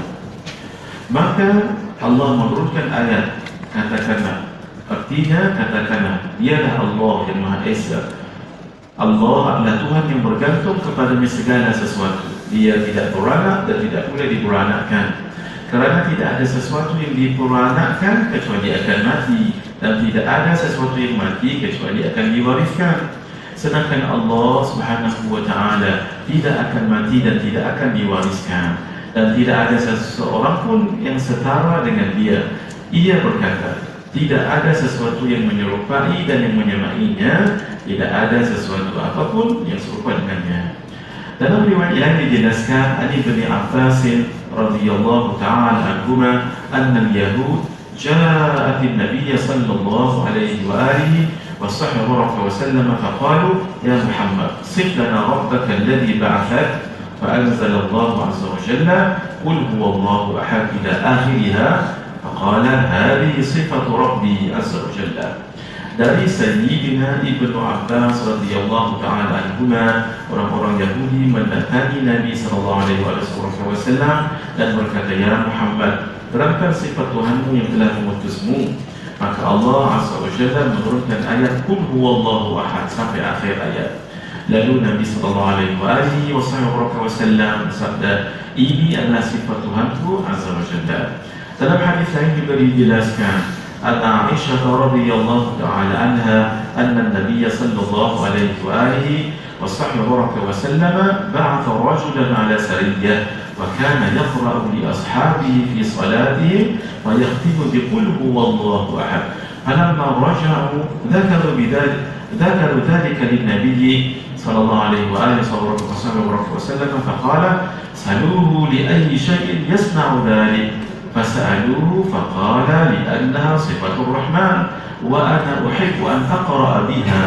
فقال النبي صلى الله عليه وسلم أخبروه أن الله تعالى يحبه. Dari Sayyidatina Aisyah radhiyallahu ta'ala anha, Nabi sallallahu alaihi wasallam mengutus seorang lelaki memimpin satu pasukan ekspedisi. Dalam solat mereka, bersama mereka, ia selalu membaca Al-Quran dan diakhiri dengan surah Qul huwallahu ahad. Setelah mereka pulang, mereka melaporkan hal itu kepada Nabi sallallahu alaihi wasallam. Nabi sallallahu alaihi wasallam bersabda, tanyakan kepadanya mengapa ia melakukan hal itu. Maka mereka bertanya kepada laki-laki tersebut dan ia berkata, kerana surah Ikhlas itu sifat Tuhan yang Maha Pengasih dan aku senang membacanya. Maka Nabi SAW bersabda, khabarkan kepadanya bahawa Allah mencintainya. Hadis-hadis di atas memberikan beberapa pesan penting untuk kita perhatikan. Pertama, sabab nuzul surah Al-Ikhlas sebagai respon terhadap pertanyaan orang-orang musyrik dan orang-orang Yahudi kepada Nabi SAW tentang sifat-sifat Allah. Dengan demikian berarti ayat di atas harus menjadi rujukan dalam membahas sifat-sifat Allah. Kerana itu, apabila ada kesimpulan tentang sifat Allah bertentangan dengan kandungan ayat-ayat di atas, maka kesimpulan tersebut harus ditinggalkan. Kedua, sifat-sifat Allah yang diisyaratkan dalam surah Al-Ikhlas adalah sifat-sifat salbiyah, yaitu sifat-sifat yang menafikan apa sahaja yang tidak layak bagi Allah. Apabila kita uraikan agak rinci, maka hubungan surah Al-Ikhlas dengan sifat-sifat salbiyah adalah sebagai berikut. Qul huwallahu ahad, Allahus samad, lam yalid wa lam yulad wa lam yakul lahu kufuwan ahad. Artinya, katakanlah, dialah Allah yang Maha Esa. Maksudnya, esa dalam zat, sifat dan perbuatannya. Keesaan tersebut menunjukkan pada sifat wahdaniyah Allah, yang berarti Allah tidak berupa benda terkecil yang disebut jawhar maupun benda besar yang disebut jisim, dan bahawa Allah tidak bertempat yang dijelaskan dalam sifat mukhalafatuhu lil hawadith dan qiyamuhu binafsihi.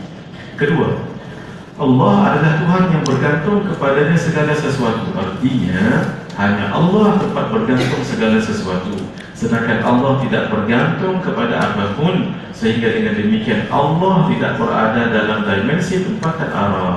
Demikian ini sebagai isyarat terhadap sifat qiyamuhu binafsihi dan mukhalafatuhu lil hawadith. Yang ketiga, dia tidak beranak dan tidak pula diberanakkan, dalam arti wujudnya Allah tidak ada permulaannya dengan didahului oleh orang tua yang melahirkan, dan tidak ada akhirnya yang akan diganti oleh anak sebagai penerusnya. Demikian ini sebagai isyarat terhadap sifat qidam dan baqa. Yang keempat, dan tidak ada seorang pun yang setara dengan dia, dalam arti tidak ada sesuatu yang serupa dan sama dengan Allah dalam hal apapun. Demikian ini sebagai isyarat terhadap sifat mukhalafatuhu lil hawadith. Demikian kesimpulan dari beberapa kitab tafsir. Yang ketiga, oleh kerana kandungan surah Al-Ikhlas berkaitan dengan sifat-sifat keagungan, yaitu jalal Allah Azza wa Jalla, maka orang yang senang membacanya akan dicintai Allah dan keutamaannya melebihi surah-surah lain, sesuai dengan hadis sahih berikut ini. An Abi Darda radhiyallahu ta'ala anhu an Nabi صلى الله عليه وآله وصحبه وسلم قال أيعجز أحدكم أن يقرأ في ليلة ثلث القرآن قالوا وكيف يقرأ ثلث القرآن قال قل هو الله أحد تعدل ثلث القرآن. Dari Abu Darda radhiyallahu ta'ala anhu, Nabi sallallahu alaihi wasallam bersabda, "Mampukah salah seorang kamu membaca sepertiga Al-Quran dalam semalam?" Mereka bertanya, "Bagaimana cara membaca sepertiga Al-Quran?" Nabi pun bersabda, "Surah Qul Huwallahu Ahad menyamai sepertiga Al-Quran." Hadis sahih ini menunjukkan keutamaan surah Al-Ikhlas kerana kandungannya tentang tauhid, yaitu sifat-sifat keagungan Allah. Sehingga surah ini menjadi rujukan para ulama dalam perbahasan tauhid dan sifat-sifat Allah. Berdasarkan paparan di atas, dapat diambil kesimpulan bahawa ayat muhkamah tentang sifat-sifat Allah adalah ayat-ayat yang menunjukkan pada keagungan Allah, kesucian Allah dari menyerupai makhluk, dan kesucian Allah dari bertempat. Oleh kerana itu, ayat-ayat yang secara lahiriah atau literal memberikan kesan bahawa Allah menyerupai makhluk atau bertempat, atau memberikan kesan kekurangan bagi Allah SWT, bererti termasuk ayat-ayat mutasyabihat yang pengertiannya harus dikembalikan pada ayat yang muhkamah. Nah, ini berbicara tentang ayat-ayat muhkamat dan ayat-ayat mutasyabihat. Jadi tadi seperti kita bentangkan bahwa Allah itu maha suci dari menyerupai makhluk. Allah maha suci dari bertempat, yaitu sifat mukhalafatuhu lil hawadithi.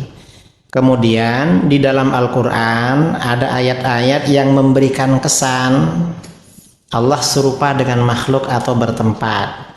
Dari sini di dalam Al-Quran itu sudah disampaikan oleh Al-Quran tentang teori ayat muhkamat dan mutasyabihat.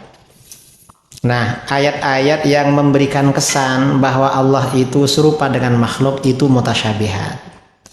Sedangkan ayat-ayat yang menegaskan bahwa Allah itu maha agung, maha suci secara mutlak, tidak serupa dengan makhluk, itu ayat muhkamat. Muhkamat itu artinya ayat yang jelas, yang mudah difahami, dan tidak memberikan kesan kekurangan pada Allah. Kalau ayat mutasyabihat, tasyabuh itu artinya serupa, artinya tidak jelas, ayat-ayat yang samar, atau memberikan kesan kekurangan pada Allah, atau Allah menyerupai makhluk, itu mutasyabihat.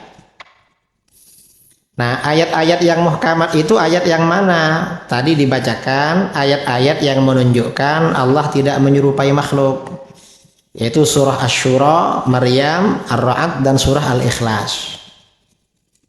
Mengapa ayat itu yang dianggap ayat muhkamat? Karena ayat itu turun dalam rangka menjelaskan sifat-sifat Allah. Alasannya itu, Qul Huwallahu Ahad itu untuk menjelaskan sifat Allah. Dan sejak masa Rasulullah, para sahabat tahu kalau itu memang sifatur Rahman. Rasulullah ketika ditanya tentang Yahudi, ketika turun Qul Huwallahu Ahad, baginda bersabda sifatur Rabbi, ini sifat Tuhan. Lalu sebagian sahabat senang membaca surat Al-Ikhlas. Setiap menjadi imam sholat, selesai membaca surat selalu diakhiri surat Al-Ikhlas. Padahal Rasulullah tidak melakukan seperti itu. Ketika disampaikan kepada Rasulullah, orang itu suruh tanya, kenapa dia baca surat Al-Ikhlas setiap sholat, tiap rakaat? Kata orang itu sifatur Rahman, saya senang membacanya. Jadi memang sifat Allah. Nah, karena surat Al-Ikhlas ini berbicara tentang sifat Allah, maka kata para ulama, surat Al-Ikhlas ini wajib menjadi rujukan dalam memahami ayat-ayat yang berkaitan dengan sifat Allah. Karena itu ketika ada pengertian, pemahaman tentang sifat-sifat Allah, lalu kesimpulannya bertentangan dengan surat Al-Ikhlas, maka kesimpulan itu wajib ditinggalkan. Karena itu bukan sifat Tuhan. Sifat Tuhan surat Al-Ikhlas ini. Tahun 2015 saya ada program di Ipoh. Ada yang dari Ipoh. Lalu kawan yang bawa saya ini telepon kawannya yang Wahabi. Ada Ustadz Wahabi di sana. Hanya Ustadz Wahabi mendatangi saya. Lalu dia bilang, Pak Kiai, saya ini mazhabnya Asy'ari. Oh ya bagus kalau begitu. Tapi saya memahami Allah itu duduk di arasy. Loh, kamu Asy'ari yang mana? Kalau Allah duduk di arasy, katanya Asy'ari kok begitu? Iya, karena menurut kami ayat yang muhkamat itu Ar-Rahman 'alal 'arsy istawa. Apa dasarnya kamu bilang kalau itu muhkamat? Karena ayat ini di dalam Al-Qur'an istawa disebutkan 6 kali. Berarti muhkamat. Lalu saya kejar, apa dasar kamu kalau disebut 6 kali disebut muhkamat? Dalilnya mana? Muhkamat itu artinya kan kuat, kan kokoh, jelas. Kalau karena disebut berkali-kali nama Muhammad dengan nama Musa, lebih banyak siapa disebut dalam Al-Quran? Kan lebih banyak nama Nabi Musa. Kalau karena disebut, mana dalilnya? Karena disebut 6 kali lalu muhkamat. Dia gak jawab. Nah, berarti kamu ngarang alasan itu. Kalau menurut Ahlus Sunnah, yang muhkamat itu yang memang Allah Maha Suci dari tempat tidak serupa dengan makhluk. Kata dia, kenapa kok itu yang muhkamat? Alasannya simpel, karena ketika orang musyrik, orang Yahudi bertanya kepada Rasulullah tentang sifat-sifat Tuhan, yang turun ayat itu. Bukan Ar-Rahman 'alal 'arsy istawa. Berarti itu memang sifat Tuhan. Nah, karena surat Al-Ikhlas ini sifat Tuhan, orang yang membaca surat itu tak obahnya membaca sepertiga Al-Quran. Ta'dilu thulutsal Quran, menyamai sepertiga. Dan fadilah ini, keutamaan ini tidak ada pada ayat Ar-Rahman 'alal 'arsy istawa, karena itu memang bukan sifat Tuhan. Setelah saya cakap begitu, akhirnya dia pergi, gak salaman. Pergi. Mereka ini ya, artinya apa? Para ulama membuat teori muhkamat mutasyabihat itu pemikiran yang matang, dasarnya jelas, memang gak ngarang itu. Ada sababun nuzul, ikut hadis. Ini mazhabnya ahli hadis, mazhabnya sahabat, memang sifatur rahman. Karenanya menjadi rujukan memang di dalam memahami. Ini yang perlu kita tahu ya, karena ini apa namanya, i'tikad bahwa Tuhan duduk di arasy sekarang ini banyak berkesan, berpengaruh pada masyarakat awam karena sering diceramahkan, dan itu memang disampaikan secara mudah. Orang awam ini pikirannya kan simpel. Kalau teori-teori macam ini kan berat, dari beratnya tadi banyak yang ngantuk. Ilmu itu kalau berat biasanya ngantuk karena berat. Kalau yang ringan-ringan tak ngantuk itu. Karena teori macam ini kan perlu berpikir kan, dari tadi itu kan teori. Dan bacanya juga perlu pelan-pelan. Yang mudah faham macam ini biasanya anak-anak university. Kalau sudah tua-tua kadang ngantuk. Kadang sambil sakit cuma datang karena ingin mengaji lah di rumah. Daripada di rumah cuma ngantuk-ngantuk, kalau kesini kan banyak kawan itu. Kan lumayan. Makanya di dalam hadis itu orang datang ke majelis ilmu itu karena ada 4. Ughdu aliman, jadilah kamu orang alim. Kadang yang datang orang alim untuk mengajar.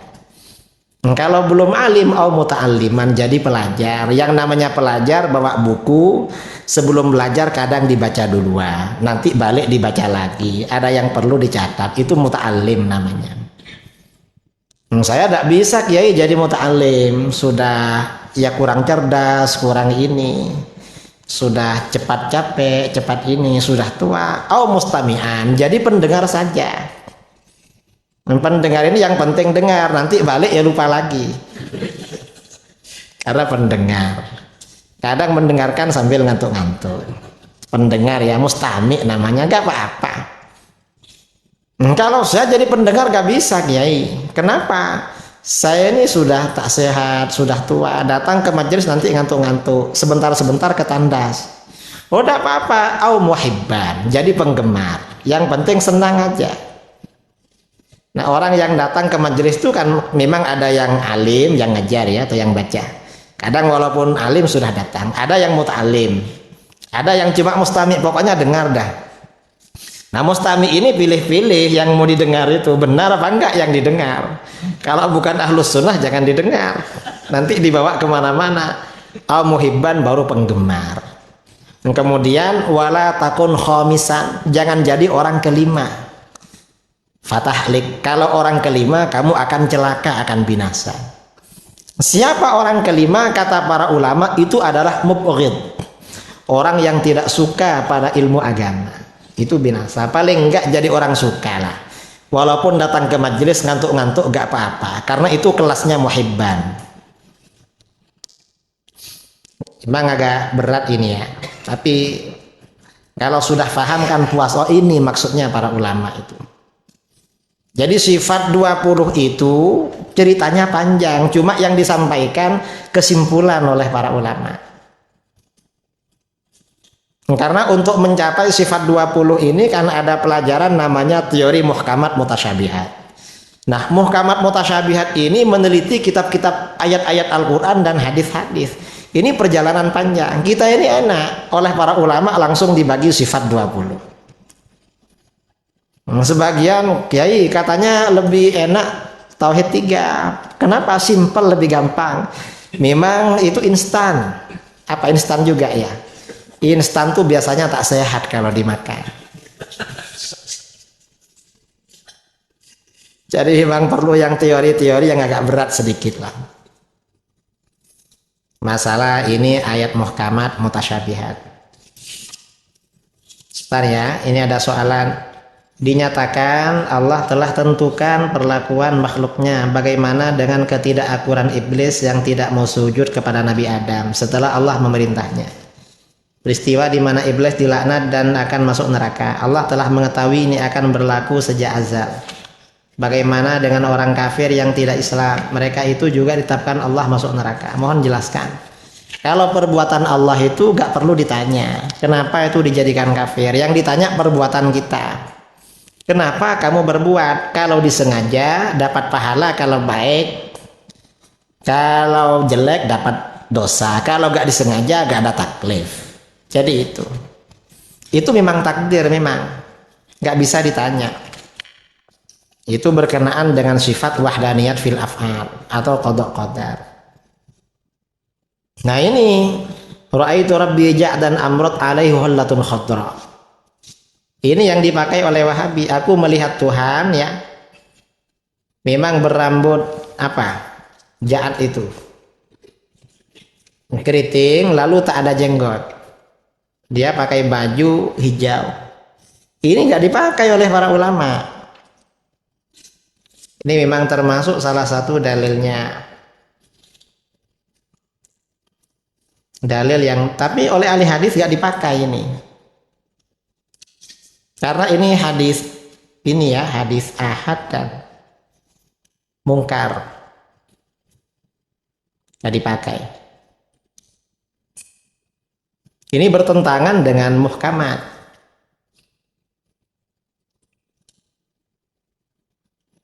Maka oleh Wahabi disahihkan. Sampai ada Wahabi menulis kitab bertajuk Aqidatu Ahlil Iman fi Khalqi Adam ala Suratir Rahman. Akidah orang-orang beriman bahwa penciptaan Nabi Adam seperti rupa Tuhan. Ini bertentangan dengan akidah Ahlus Sunnah wal Jamaah. Hadis itu, kita ini kan hadis. Hadis ini walaupun sanadnya sahih, itu tidak cukup untuk diamalkan.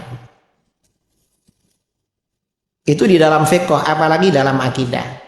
Kata para ulama, hadis itu perlu melihat ulama-ulama sebelumnya. Kalau ulama-ulama sebelumnya mengamalkan, berarti ini sahih diamalkan. Kalau sahih tapi tak diamalkan, berarti ini tak dipakai. Itu sahih. Sesuatu itu apa? Contoh kaidah, sesuatu itu hukumnya sama dengan yang serupa dengannya. Ini sangat alami. Di dunia kedokteran itu ada transplantasi. Apa transplantasi itu? Pencangkokan. Kalau jantung manusia yang paling cocok itu transplantasinya dengan apa? Dengan jantungnya babi. Mengapa? Karena mirip memang. Kalau mirip itu berarti prosesnya hukumnya sama. Itu dunia kedokteran macam itu. Sesuatu yang sama pasti hukumnya sama. Manusia sesama manusianya karena sama, pasti yang meliputi sama. Ada senang, ada susah, ada ngantuk, ada gini. Kemudian ada makan. Setelah makan keluar melalui dua jalan. Semuanya begitu. Jangan orang itu kadang ya kalau suka pada masih muda, suka sama orang macam tidak bau. Kenapa? Kelihatannya macam itu. Ini namanya kan sudah keluar dari akal. Yang namanya manusia ya seperti itu. Ini dalam kehidupan sudah maklum. Sesuatu yang sama pasti hukumnya juga sama. Makanya tadi dikatakan Allah itu berbeda dengan makhluk. Walaupun mirip, sama itu hanya dalam sebutan.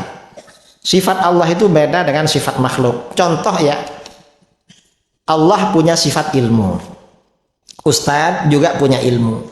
Itu hanya manusia punya ilmu, tapi sebutannya saja, hakikatnya beda. Karena kalau ilmunya Allah itu sifat yang wajib bagi Allah pada azal. Dan ilmunya Allah itu menyeluruh, meliputi. Kalau ilmunya manusia itu bukan sifat wajib, tetapi arad. Arad itu artinya perkara yang baru datang. Asalnya tidak tahu, lalu ikut kuliah tahu. Karena yang disampaikan banyak, setelah keluar banyak yang lupa. Kan begitu. Ilmu itu kalau disampaikan terlalu banyak, satu hari disampaikan semua. Kata para ulama, yunsi ba'duha ba'dan. Sebagian itu membuat yang lain terlupakan.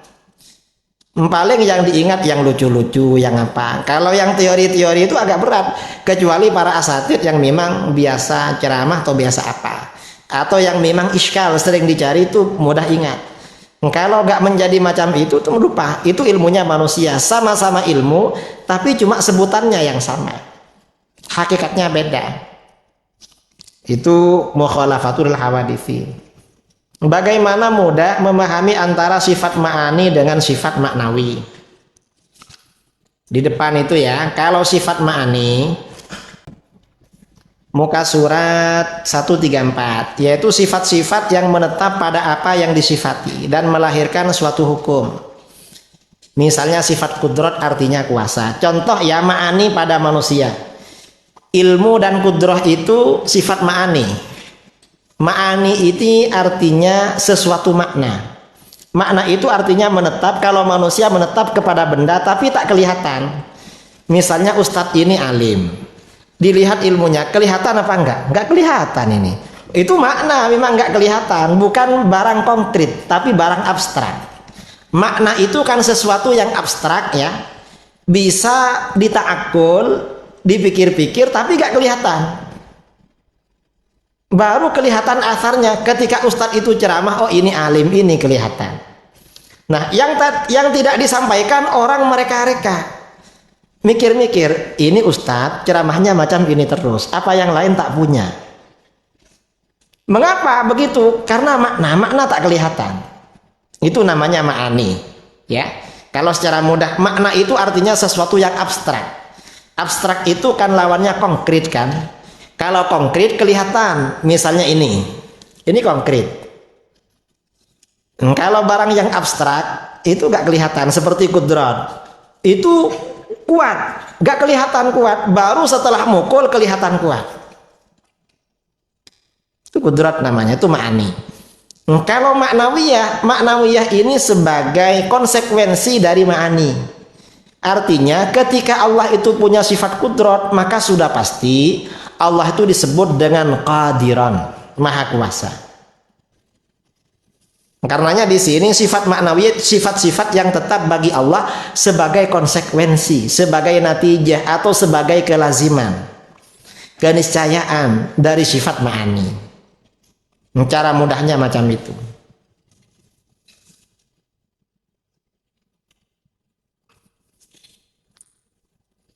Ada lagi? Apa?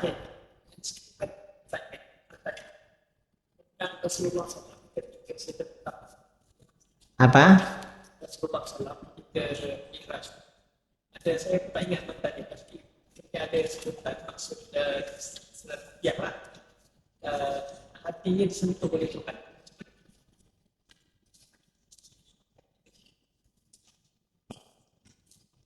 Itu kalaupun ada, kalaupun sahih itu perlu ditakwil. Artinya Allah memberikan sesuatu kepada Rasulullah.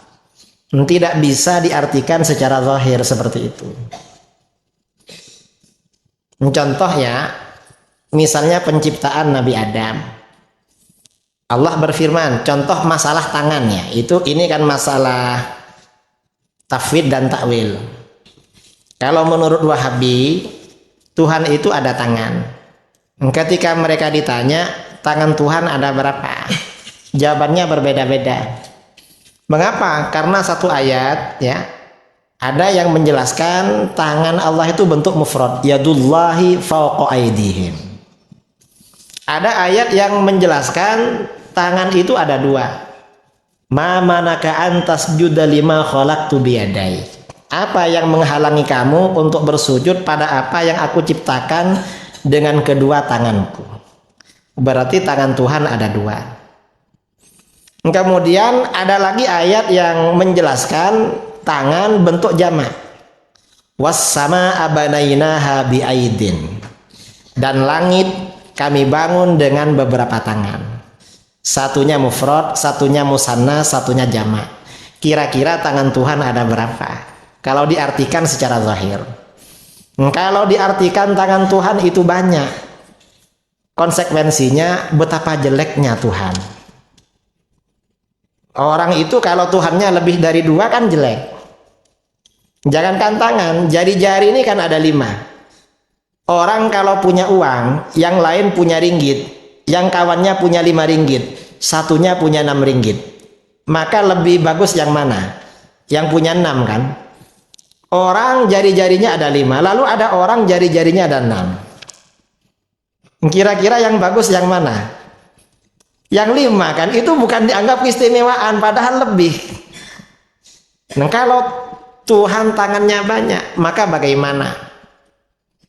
Alangkah jeleknya.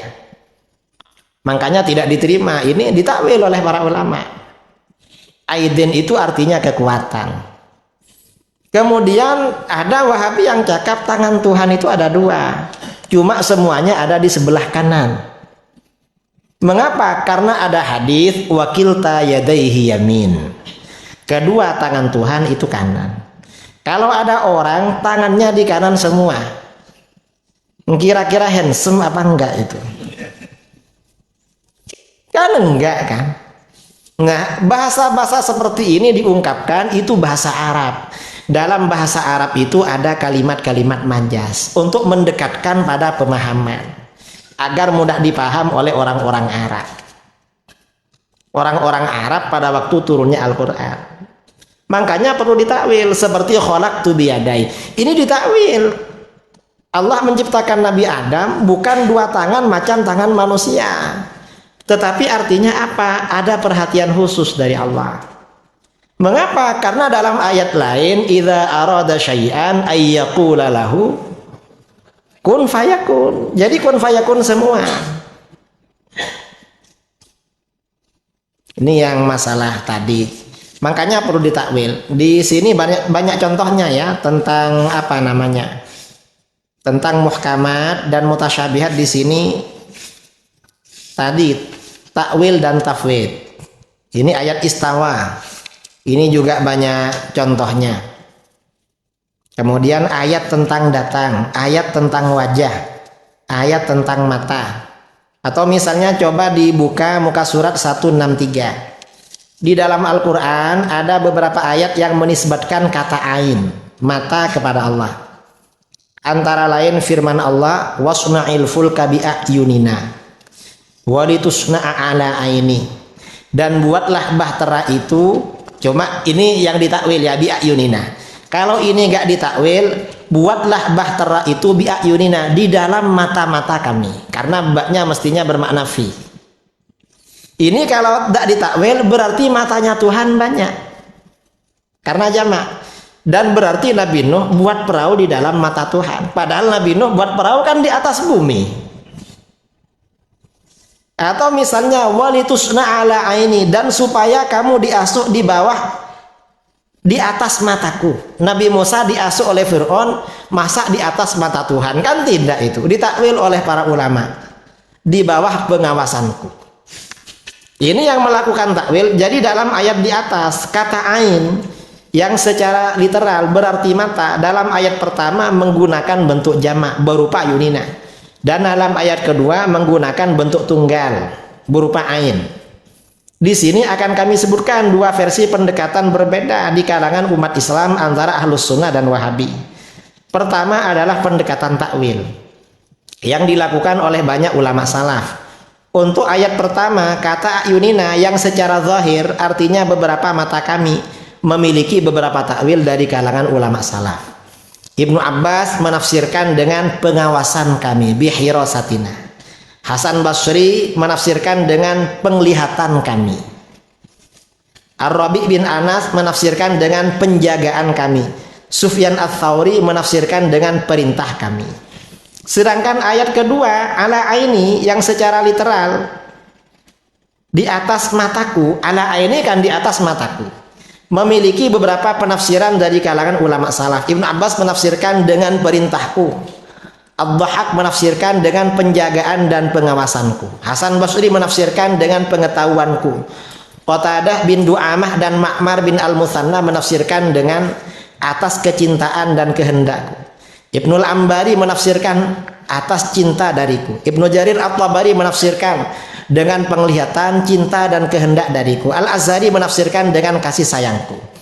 Ini takwil semua. Kedua adalah pendekatan zahir atau literal yang diikuti oleh kaum Hasyawiyah dan Wahabi. Menurut mereka kata ayunina dan aini dalam ayat di atas menunjukkan pada mata sebagai organ tubuh, anggota badan.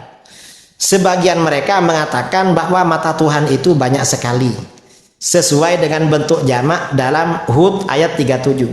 Sedangkan menurut Wahabi modern kontemporer mata Tuhan ada dua. Nah, pengaruh dari perbedaan penafsiran tersebut, Ahlus Sunnah wal Jamaah meyakini bahwa Allah melihat segala sesuatu dengan sifat basornya, bukan dengan mata sebagai anggota badan, dengan merujuk kepada ayat-ayat muhkamat yang dijelaskan sebelumnya. Sementara Wahabi berpendapat bahwa Tuhan melihat dengan kedua mata atau beberapa mata, dengan pendekatan literal dan mengikuti ayat-ayat mutasyabihat. Nah, pendekatan literal kaum Wahabi tersebut sangat berbahaya dan merusak pengertian ayat-ayat Al-Quran. Misalnya ayat pertama, apabila diartikan secara literal akan menjadi dan buatlah bahtera, perahu itu di dalam beberapa mata kami. Berarti menurut Wahabi mata Allah itu banyak, dan Nabi Nuh alaihissalam ketika membuat bahtera ada di dalam beberapa mata tersebut. Pengertian seperti ini jelas tidak masuk akal, tidak sesuai dengan realita, di mana Nabi Nuh alaihissalam membuat bahtera di atas bumi dan mengarah pada anggapan bahwa Allah itu adalah jasmani. Ini bahaya. Sedangkan ayat kedua, apabila diartikan secara literal akan menjadi dan supaya kamu diasuh di atas mataku. Berarti menurut Wahabi Nabi Musa alaihissalam diasuh di atas mata Tuhan. Pengertian demikian ini jelas tidak masuk akal, tidak sesuai dengan realita kehidupan Nabi Musa alaihissalam di istana Fir'aun, dan mengarah pada anggapan bahwa Allah itu berupa jasmani seperti halnya makhluk. Makanya ditakwil-takwil. Ini Al-Quran, apalagi hadis tadi. Al-Quran saja oleh para ulama salaf ditakwil. Karenanya kita perlu ya para asatid melengkapi kitab-kitabnya dengan kitab ulama ahli hadis. Untuk masalah ini Imam Baihaqi punya kitab Al-Asma wa Sifat. Semua ayat-ayat, hadis-hadis yang berkaitan dengan sifat Allah yang mutasyabihat dijelaskan riwayat takwilnya dari para sahabat dan tabi'in. Kemudian selain Imam Al-Baihaqi, Imam Ibnu Jama'ah. Ibnu Jama'ah ini juga punya kitab bertajuk Idahud Dalil fi Qad'i Hujaji Ahli Ta'til. Cuma kitab Imam Baihaqi lebih bagus. Kemudian Imam Fakhruddin Ar-Razi juga punya kitab Ta'sisut Taqdis. Taksisut taqdis ya, mengasaskan penyucian Allah. Semua ayat-ayat, hadis-hadis yang mutasyabihat disebutkan cara pentakwilannya serta dasar-dasarnya. Insya Allah kalau punya kitab-kitab itu fahamlah. Ini perlu. Kemudian ini ada soalan lagi. Bolehkah sebagian kalam Allah lebih afdal atau lebih mulia daripada sebagian yang lain? Bukankah semuanya afdal atau mulia? Soalan macam ini memang mirip soalan Asmaul Husna. Yang lebih afdal itu artinya pahala bacaannya. Memang ada seperti itu. Yang berkaitan dengan zat Allah lebih afdal daripada yang berkaitan bukan zat Allah. Karena itu surat Al-Ikhlas, karena surat Al-Ikhlas itu berkaitan dengan sifat-sifat Allah, sifat tanzih lebih afdal daripada yang lain. Wallahu a'lam. Tapi semuanya itu sesama kalam Allah. Kalau dibandingkan kalam makhluk ya gak bisa dibandingkan, pasti lebih afdal. Kata-kata ini bisa dipakai hujjah atau tidak, Ustaz? Istawa maklum, kaifiyah majhul, wasu'al anhu bid'ah. Maklum yakni maklum indallah faqat. Ini ada jawabannya pada muka surat 156 ayat tentang istawa. Boleh dibaca.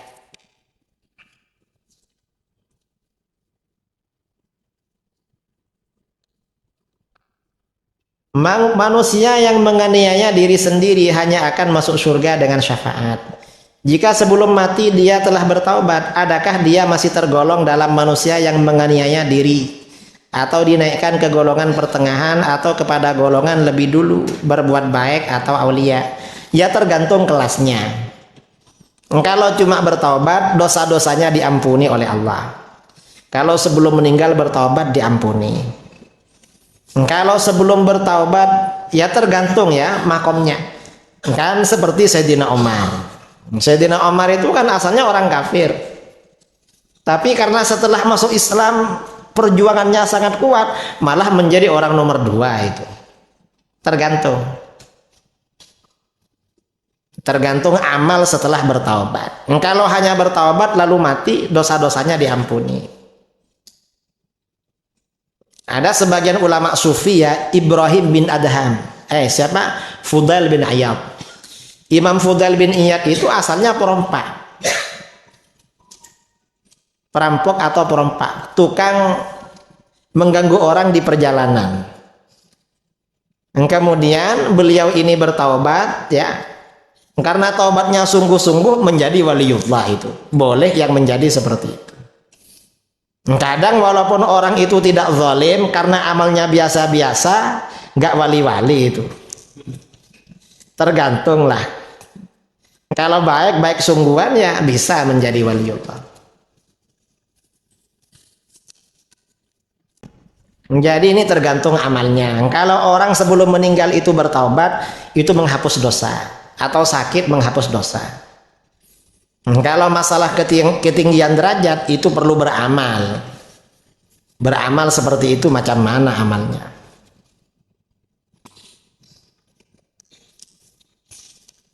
Ada lagi? Ya.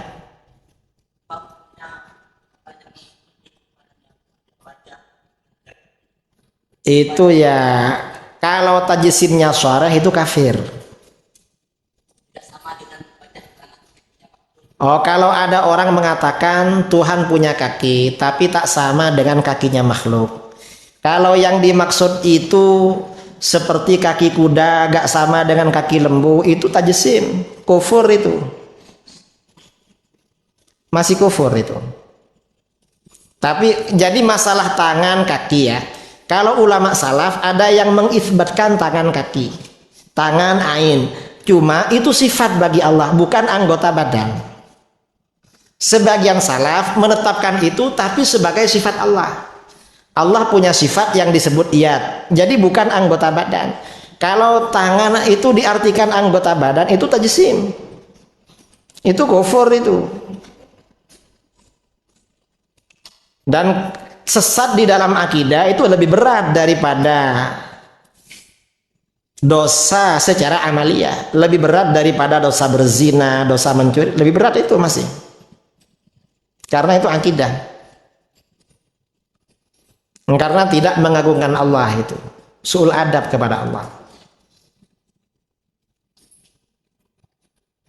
Ada lagi.